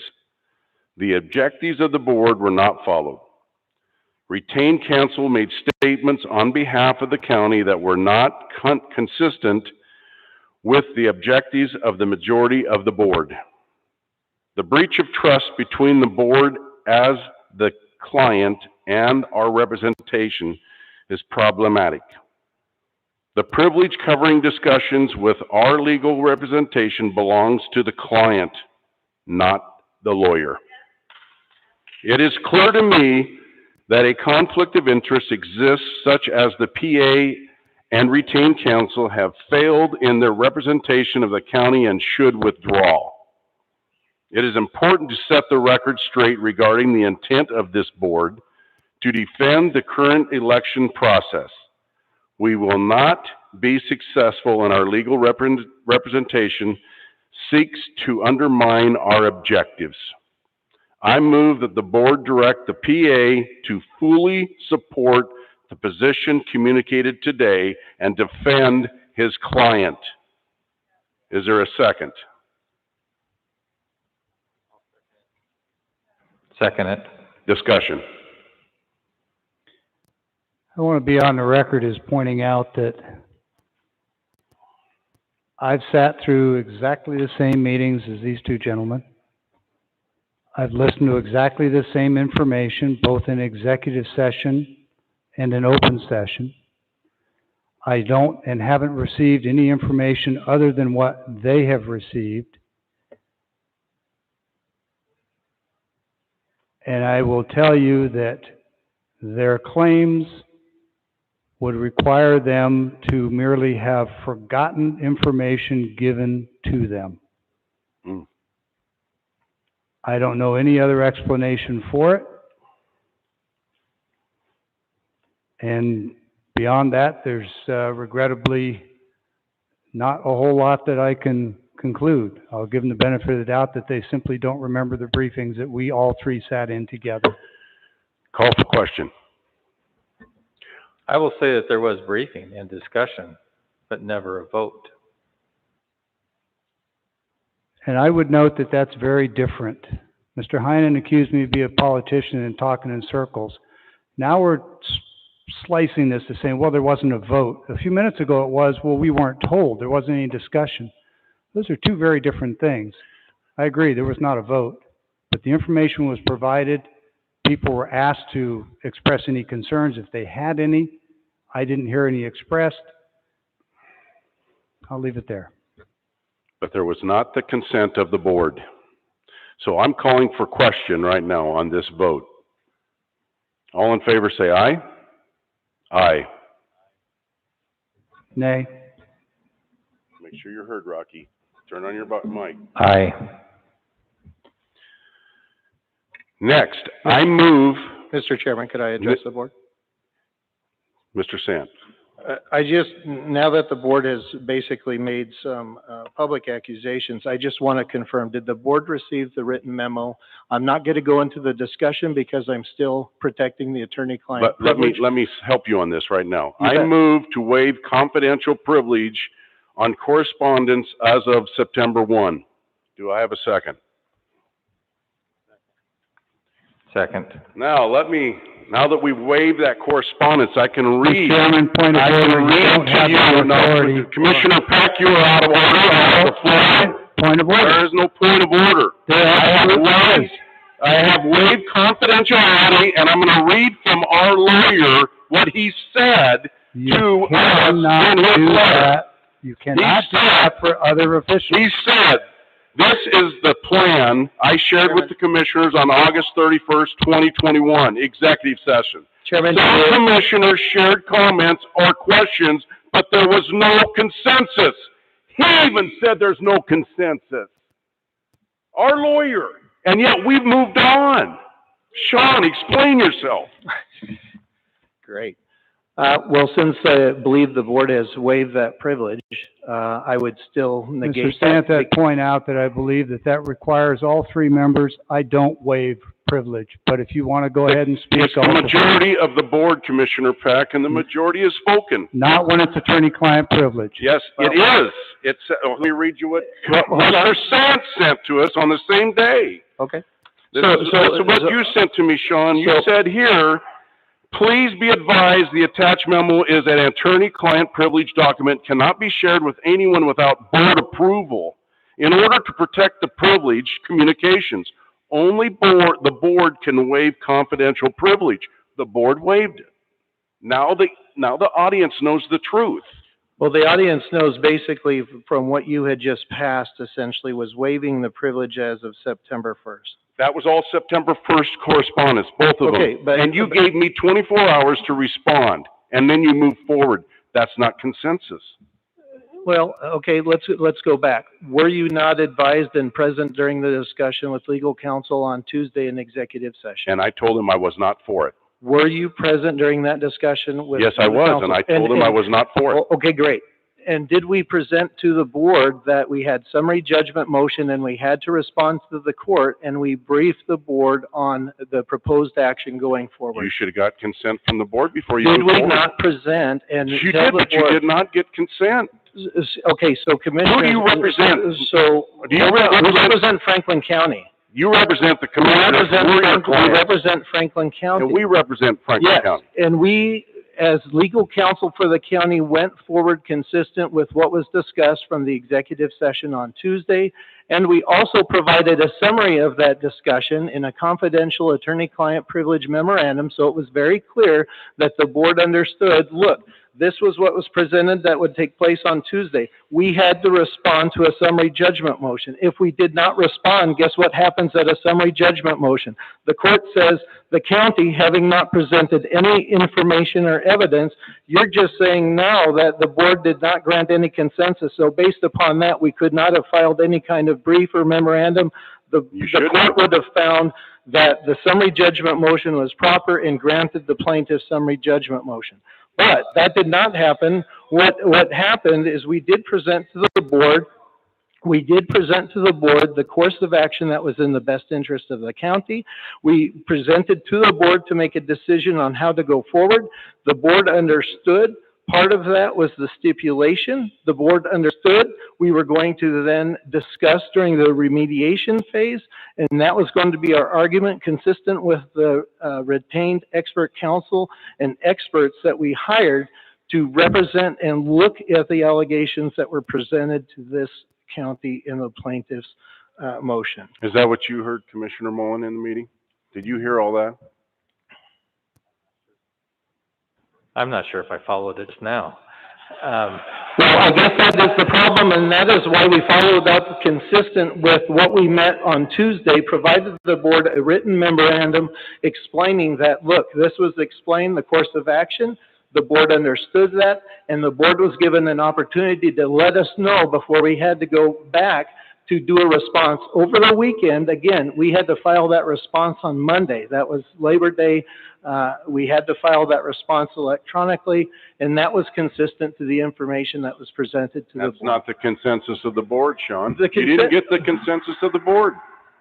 So do you understand, Commissioner, when we lay out the legal plan, and there is no indication counter to that from Through an the email board. that I didn't receive till No, 4 days later? This is from multiple meetings with legal counsel on the same subject, and we've explained all along what the issues were going to be. We explained the fact that we needed to wait for the census data because our experts that we retained and paid good money for, we needed to have them to have that same data that they could review it so that we could do a response. We got that data. Our expert did the presentation of that data to the board previously back in August. We then came back to the board on Tuesday the next week and had a discussion of how we were going to proceed forward, and the board indicated no different action than what was presented as far as how we were going to go forward and challenge this legal argument. For the board to now say that, well, we didn't tell you how to go, that is for the prosecuting attorney and the board's legal counsel to determine the exact method and legal strategy going forward, but it was consistent with the guidance that the board gave, or it was given consistent with the direction of the board. The board knew that we were going to file a summary judgment motion response based on the idea of the stipulation. And now to come back in and say you were not apprised, that's...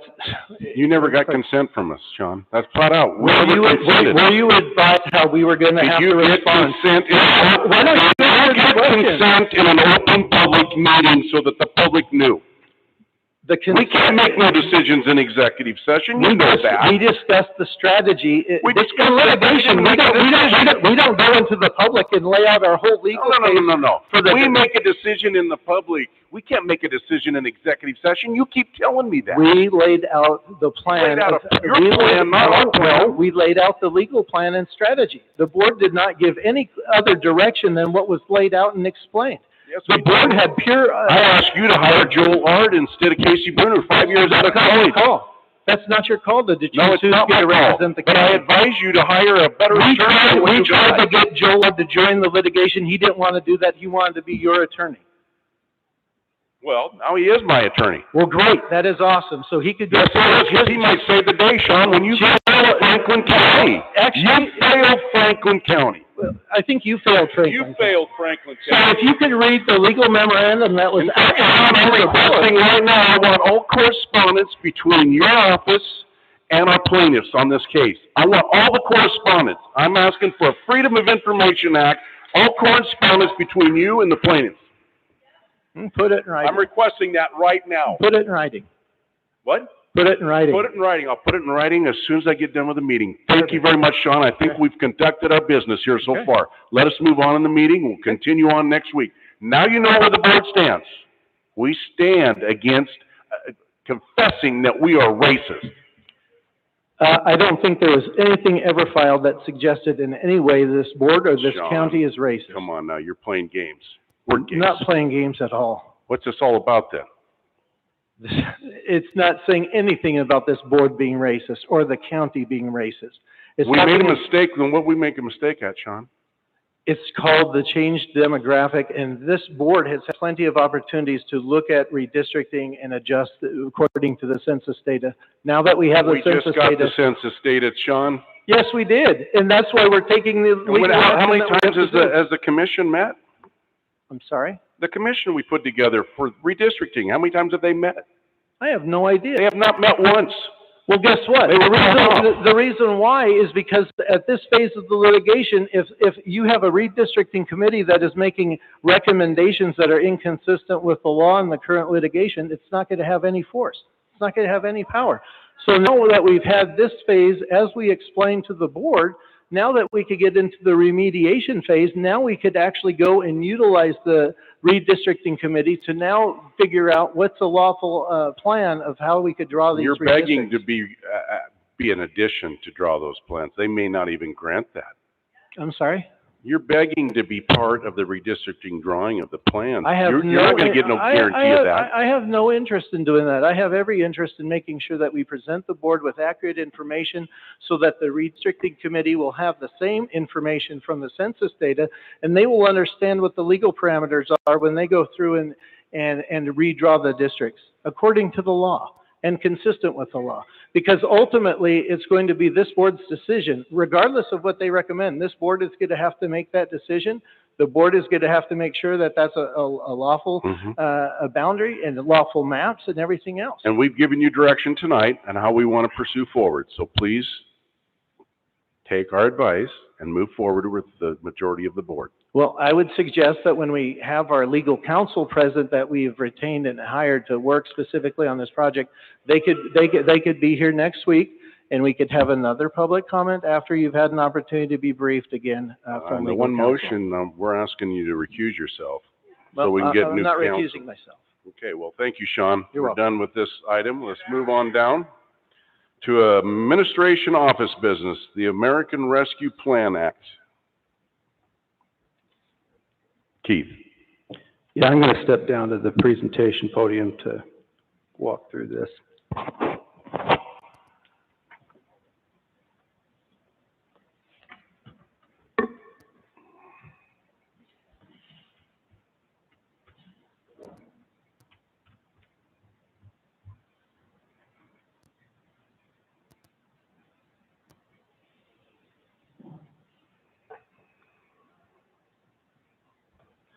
So this also comes somewhat at the request of members of the public who wanted to get kind of an update on where we are in the American Rescue Plan. This is federal legislation that was passed earlier this year to assist local governments with some of their responses to COVID and the economic impact of that. I just want to kind of briefly walk through some of the requirements. Franklin County was allocated $18.5 million that will come in over 2 years. We've already received $9.2 million.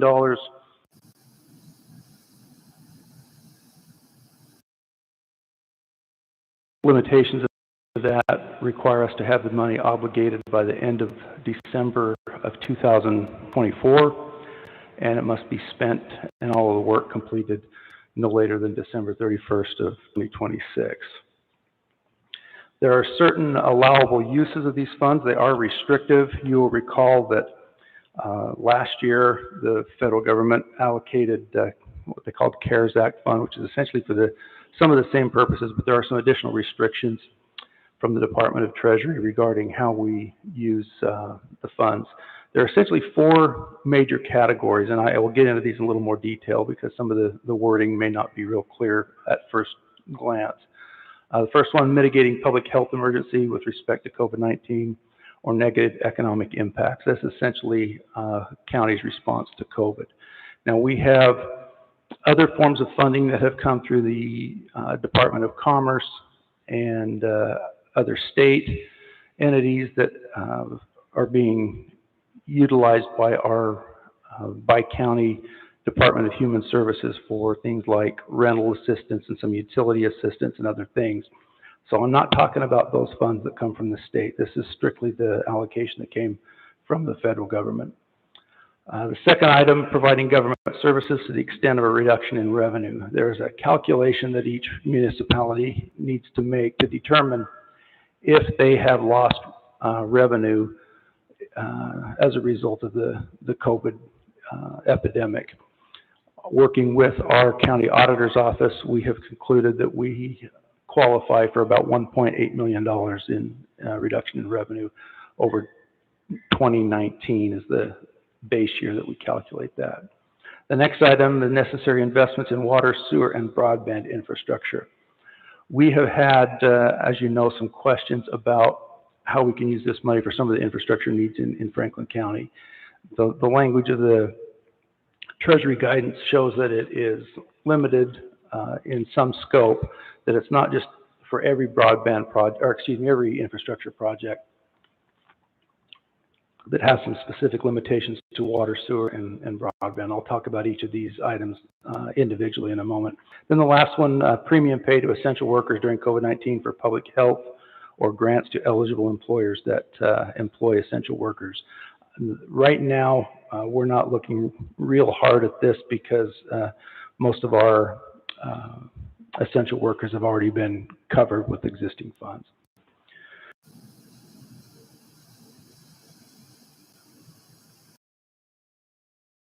Negative economic impacts.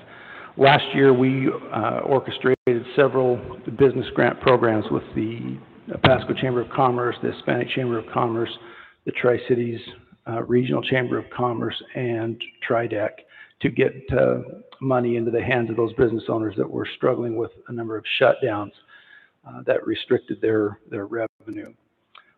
We are looking at similar programs this year. We've already received some proposals from the Tri-Cities Chamber, and we're going to be evaluating that to see if there's a mechanism that will make sense to use some of these funds.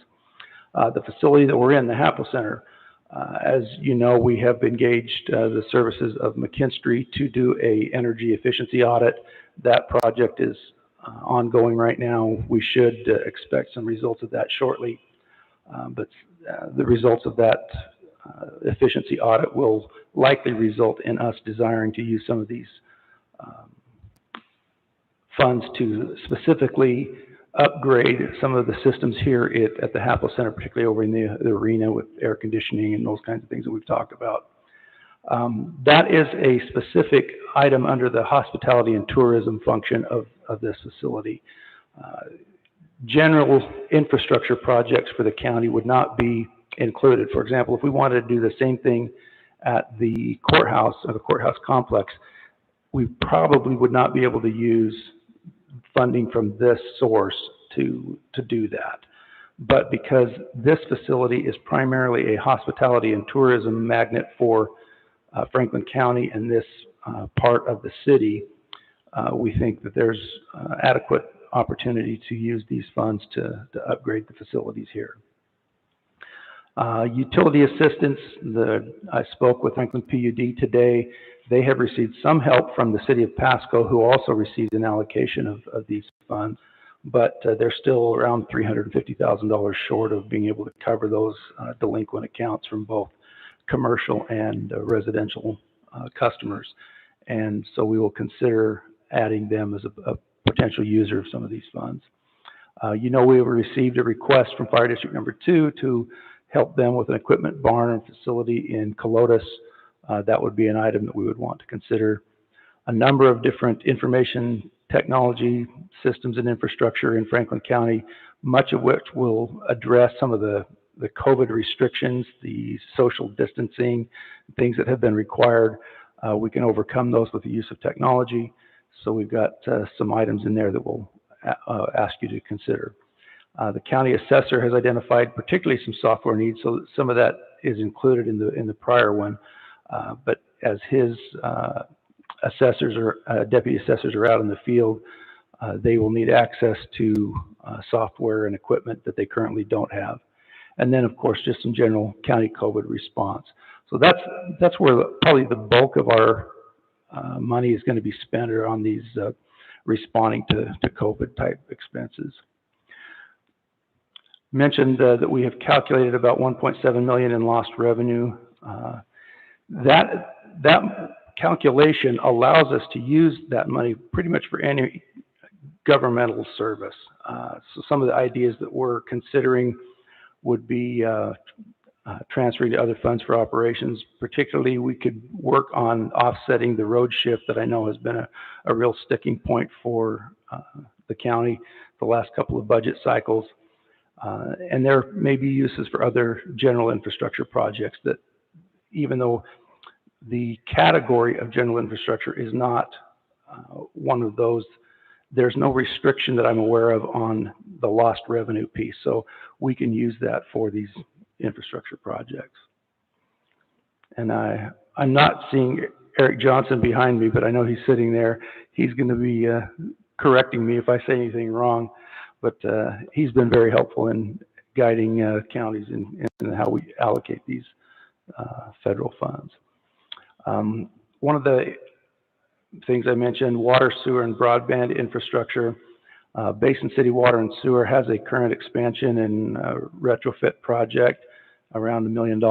They're going to be asking for our assistance.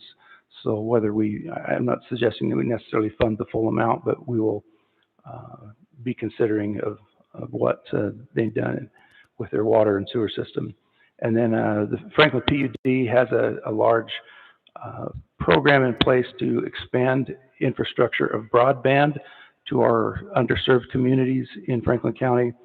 And that's one of the items that we will consider on that classification. There are some reporting requirements associated with the program. The first one was due August 31st. We completed and filed that report. Even though we have not expended any funds under this as of yet, we still were required to file that quarterly report, and that's been done. And then our next one is due October 31st. Some important dates I mentioned kind of at the outset. Funds have to be obligated by December 31st of 2024, and the work completed and expended by December 31st, 2026.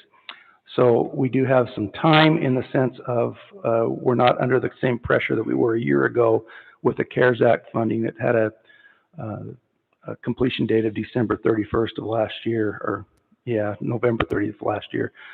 So we aren't in as big of a hurry, but we recognize that there is a need in our community to move this quickly. So we anticipate that we'll adopt the budget for this in a couple of weeks.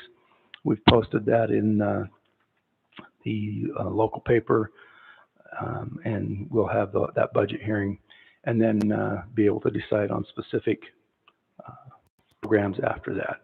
So we're moving forward, but we're being very deliberate. As you know, the federal government has been, Congress has been debating a major infrastructure bill.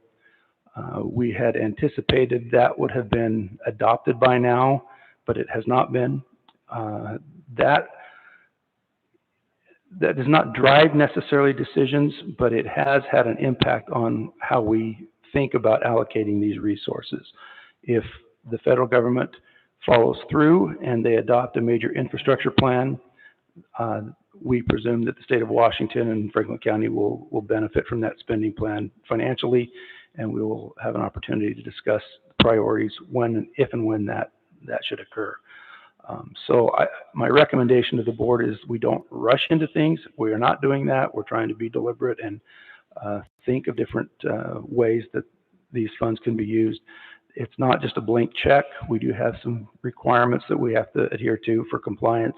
We will be subject to audit to make sure that we have made the right decisions.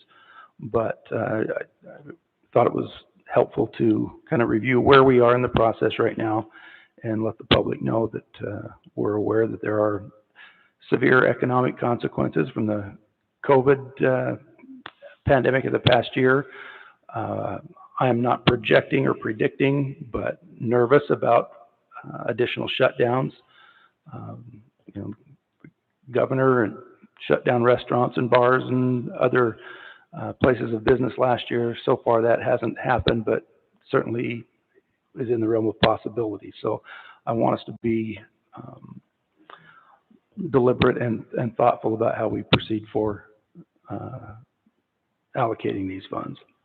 So I certainly stand for any questions that you may have, or if you want to have the public ask any questions, I'd be glad to address those. Is there any questions from the commissioners or the public on the American Rescue Plan Act monies? Keith, did we look at any expenses and corrections specifically?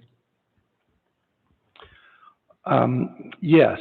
Last year in the CARES Act, we were able to recover quite a bit of salary and payroll HR type costs through the CARES Act. Anything that's directly related to a COVID response within the jail facility or our security building, those are eligible to be covered under this. So specifically additional medical services for folks incarcerated? Okay, Yeah. thanks. Commissioner Mullen? Anybody, please come forward. Okay, so I've been listening to the one scientist that actually do know, and I've listened to several that specialize in PPE, environmental, occupational, hazardous. They know how to mitigate it. We've never heard from one of those scientists. And one of them explained, if you listen to a doctor on how to mitigate a virus, it's like asking a dentist to perform heart surgery. So I really recommend that you have one come in because, first of all, I don't want to sink another dollar into this center. This place needs to be sold. And we're carrying the expense for HAPO. So that's my feeling on that. And you really need to look. He said the best thing is ultraviolet lights in the ceiling. They kill viruses instantly. He said these face masks are worthless, which is why I don't wear them, because they're worthless. They don't work. So anyhow, that was just my question. My thing is I would really like the county to look in that. In the courthouse, it's actually better than face masks. It's better than the vaccine. It kills the virus within seconds. So.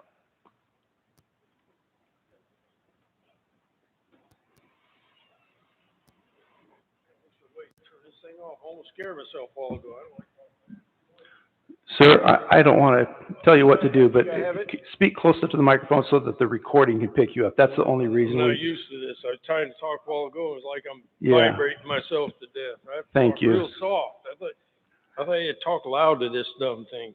Okay. You're fine. Thank Hey, you. I'm gonna try to. You can't talk loud because you're already loud. Okay. I hear numbers like $9 million. That's our little dribble of money from the CARES Act, right? 9 million. So, you got any idea how big the big bucket is? Yeah, I don't know off the top of my head. I'm going to defer to. Well, I don't want to put you, I mean. No, for the whole package. Yeah, my recollection was at around 350 billion nationwide. 350 billion. But okay. it was a big number. Okay. Gotta watch my timer again. I don't know how much time I got left, but he'll let me know anyway. You're fine. Okay, $350 billion dollars. Now, I just want to ask, They don't have a basement to go down and get these $350 billion, I don't think. So at their level, do you have any idea of just exactly how do they come up with $350 billion? Because I don't think that $350 billion existed last year. It just kind of come out in empty space or something. How do they get that $350 billion so they can dribble little $9 million to us like little teeny peanuts? $350 billion, 300, how many people got 300 million, 300 billion? That's $1,000 a head for everybody in the whole United States, according to my dumb head. So tell me, where's that? How do they get that money? I'd like to set up a business because maybe they can give me some too. But Your point's well taken. my wallet.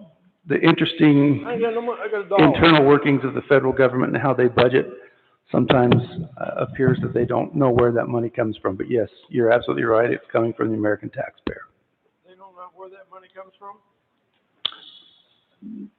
Wasn't it Rumsfeld that said the day before 9/11 that the Pentagon had lost $2.3 trillion and had no accountability?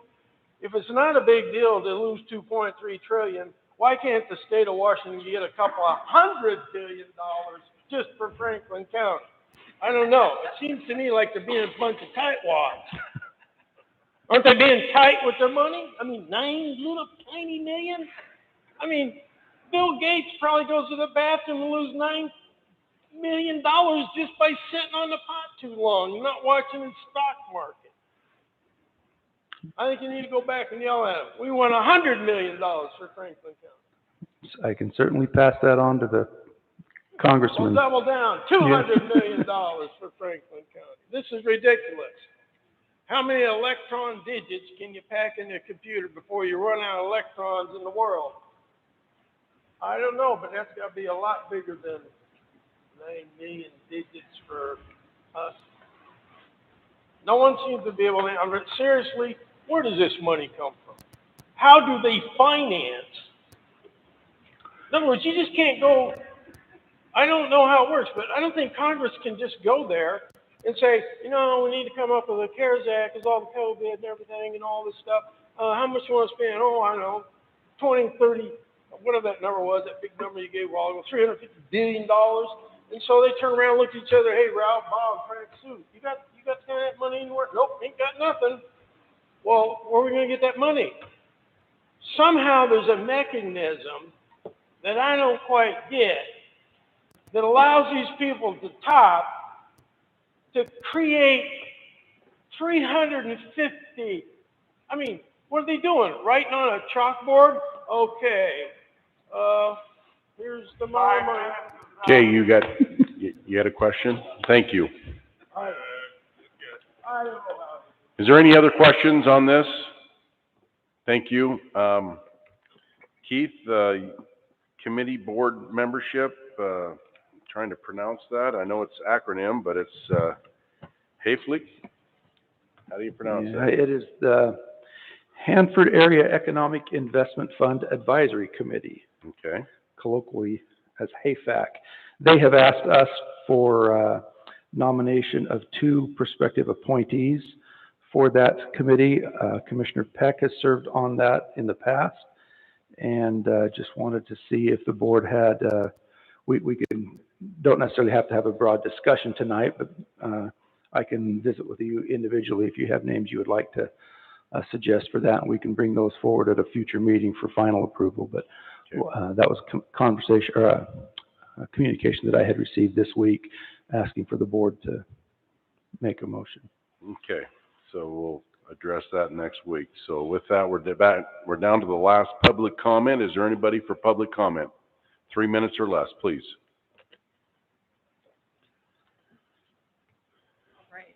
I'm sick of being here. If you're sick of hearing from me, I understand. So, just a point taken that I had a summary judgment to go to. I knew about it weeks in advance. And I knew exactly how my attorney was going to argue, and I was sitting right there next to him, and I was able to feed him facts. Our commissioners were denied that opportunity. I'm sorry, but I know the Supreme Court ruled that you have to have permission from your client on how you have to proceed. And with the commissioners, that takes a vote. It doesn't take a discussion. You don't get to tell the client how you're going to do it, and tough luck, tough cookie. That's how it's going. So I still say there needs to be an investigation. I personally would have a no confidence vote because I really feel that I don't even know if the attorney understood that we were waiting for the census for the redistricting commission and that we were willing to do it in good faith. We were never given opportunity as a county to do it the right way. And that's the part that is so offensive. And anyhow, but I just wanted to reiterate about the mandates. I know a lot of people have spoken about those. They are unconstitutional. The governor does not have the power to force people to put into their bodies. I pray that people go to the Silent Majority Foundation.org. That is a place that is going to be helping people if they get fired or terminated from their jobs because they are standing up for their constitutional rights. Yes, there was the Supreme Court ruling in 1905, but I think actually Roe v. Wade in 1973 overrides that. My body, my choice. And nobody has the right to do that. We have friends, Larry and Paula Curtright, that moved down to Texas to be with their daughter because they found out their newlywed daughter of a year and a half was expecting their first grandchild. So they sold their house immediately, took them like 2 days, and they were out of here. And the beginning of July, she died with her baby just hours after getting the vaccine. So I want you to understand there is a cost to people's lives. It's devastating. They're devastated. And it needs to be the choice of a human being on whether they inject something into their body or not. I know I'm immune better than those that got the vaccine. And when the requirement is either that or being tested twice a week, there's no, what about immunity? There are immunity tests. The government are doing those tests for free. We need to support immunity over the weekly test and the freedom to choose. Thank you. Anybody else for public comment? Commissioner, I do have one caller. We got one call calling in. We'll take the gentleman here first, and then we'll take the caller. Dr. Stevens. Thank you, Jim Stevens. Across the country, we're watching at a national level, a state level, county and city level, we're watching our government cave in. I've been around for a while to watch what the American way is, what it should be, what people in, well, you two gentlemen stood up for the American way, and the people that elected you in this process, I think we're only seeing the tip of this iceberg. I think it's going to get a lot worse, but I really applaud you, and it was very inspiring, and thank you very much. Thank you.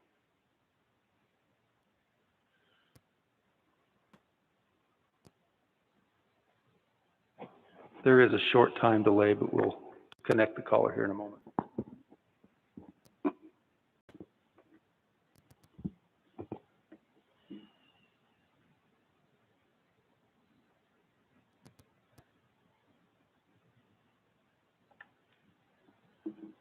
Colin, is that you?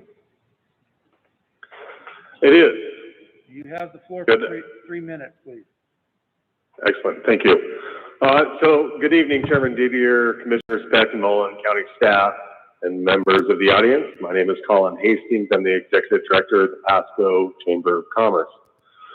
I do want to thank you for the opportunity to have the remote testimony option this evening. Although I do prefer the morning meetings, I know that a lot of Franklin County residents don't have the opportunity to participate during that time. But this remote option allowed me to prepare and enjoy dinner with my family tonight, which was Taco Tuesday. Sorry, Commissioner Mullen, it's not Pizza Friday Feast night. I do want to take a moment and comment on the ARPA funds, and I do appreciate Franklin County for being deliberate and considering making this money work for the betterment of our economy here in Franklin County. just brief background on Pasco Chamber and some of the stuff that we've done. We did contract with Franklin County last year to disperse $400,000 of CARES Act money last fall in a very short period of time, and I think our engagement and our strategy of outreach helped provide relief for that is more reflective of the county in terms of demographics than what had been done at that point, and I think our strategy had worked well. Currently, we're assisting the city of Pasco with their ARPA money. I believe that they're going to provide a little bit more money for a grant option this coming Monday, just because of the need. But I do want to propose a little bit different of a program for use of this ARPA money, especially in the county.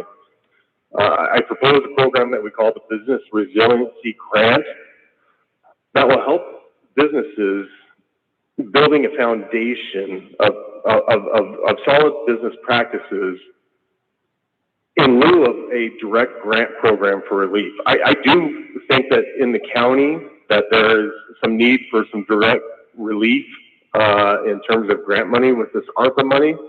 I can tell you anecdotally, we did receive a couple of calls from businesses that are located within the county that didn't qualify for the city of Pasco's ARPA grant just because they didn't operate within the city limits. So there is maybe a little bit there, but I think the bulk of that money could be better used to provide a educational basis for some of these startup businesses that really don't have a really good business acumen or a foundation to be resilient when the next economic downturn does come, whether it's pandemic related or just economic, related in terms of weathering the storm of the peaks and valleys of our economy. And we have a four-pronged approach that deals in 4 areas of accounting and record keeping. That would be 1, regulatory compliance, inventory control, and market analysis. And I'll give an example like with the accounting. Now, we've had the opportunity to work with a lot of businesses in Franklin County, primarily in Pasco, and trying to get them so that they were eligible for any sort of COVID relief grants. And the sophistication of business practices are a lot to be desired, I guess, to put it frankly. And in the accounting realm, some businesses really need just to have an education in terms of basic filing and record keeping. So our concept is if a business really needs a file cabinet and instruction on how to keep records, we provide that. Or even if they maybe have graduated from that point and need a little bit more instruction on how to use QuickBooks, as example. Not that I'm giving promotion to that certain company that does record keeping, but QuickBooks. I'm about ready to finish up if that's all right. Go ahead, wrap it up. So anyway, that we would provide them QuickBooks and then provide them education to use that point. And when they provide a opportunity, or when they provide demonstrations, they've graduated to that certain point, I think that would be benefited with a grant. So I appreciate your time. I know that if we have the opportunity to discuss a little bit further, I'd be happy to come to the commission to engage a little bit more in question and answer. But I really do encourage the commissioners to think outside a little bit more than just providing grants. It's something that will benefit our economy moving forward. Thank you. Thanks, Colin. Thank you. Is there any other public comment? Is there any other business for the good of the county?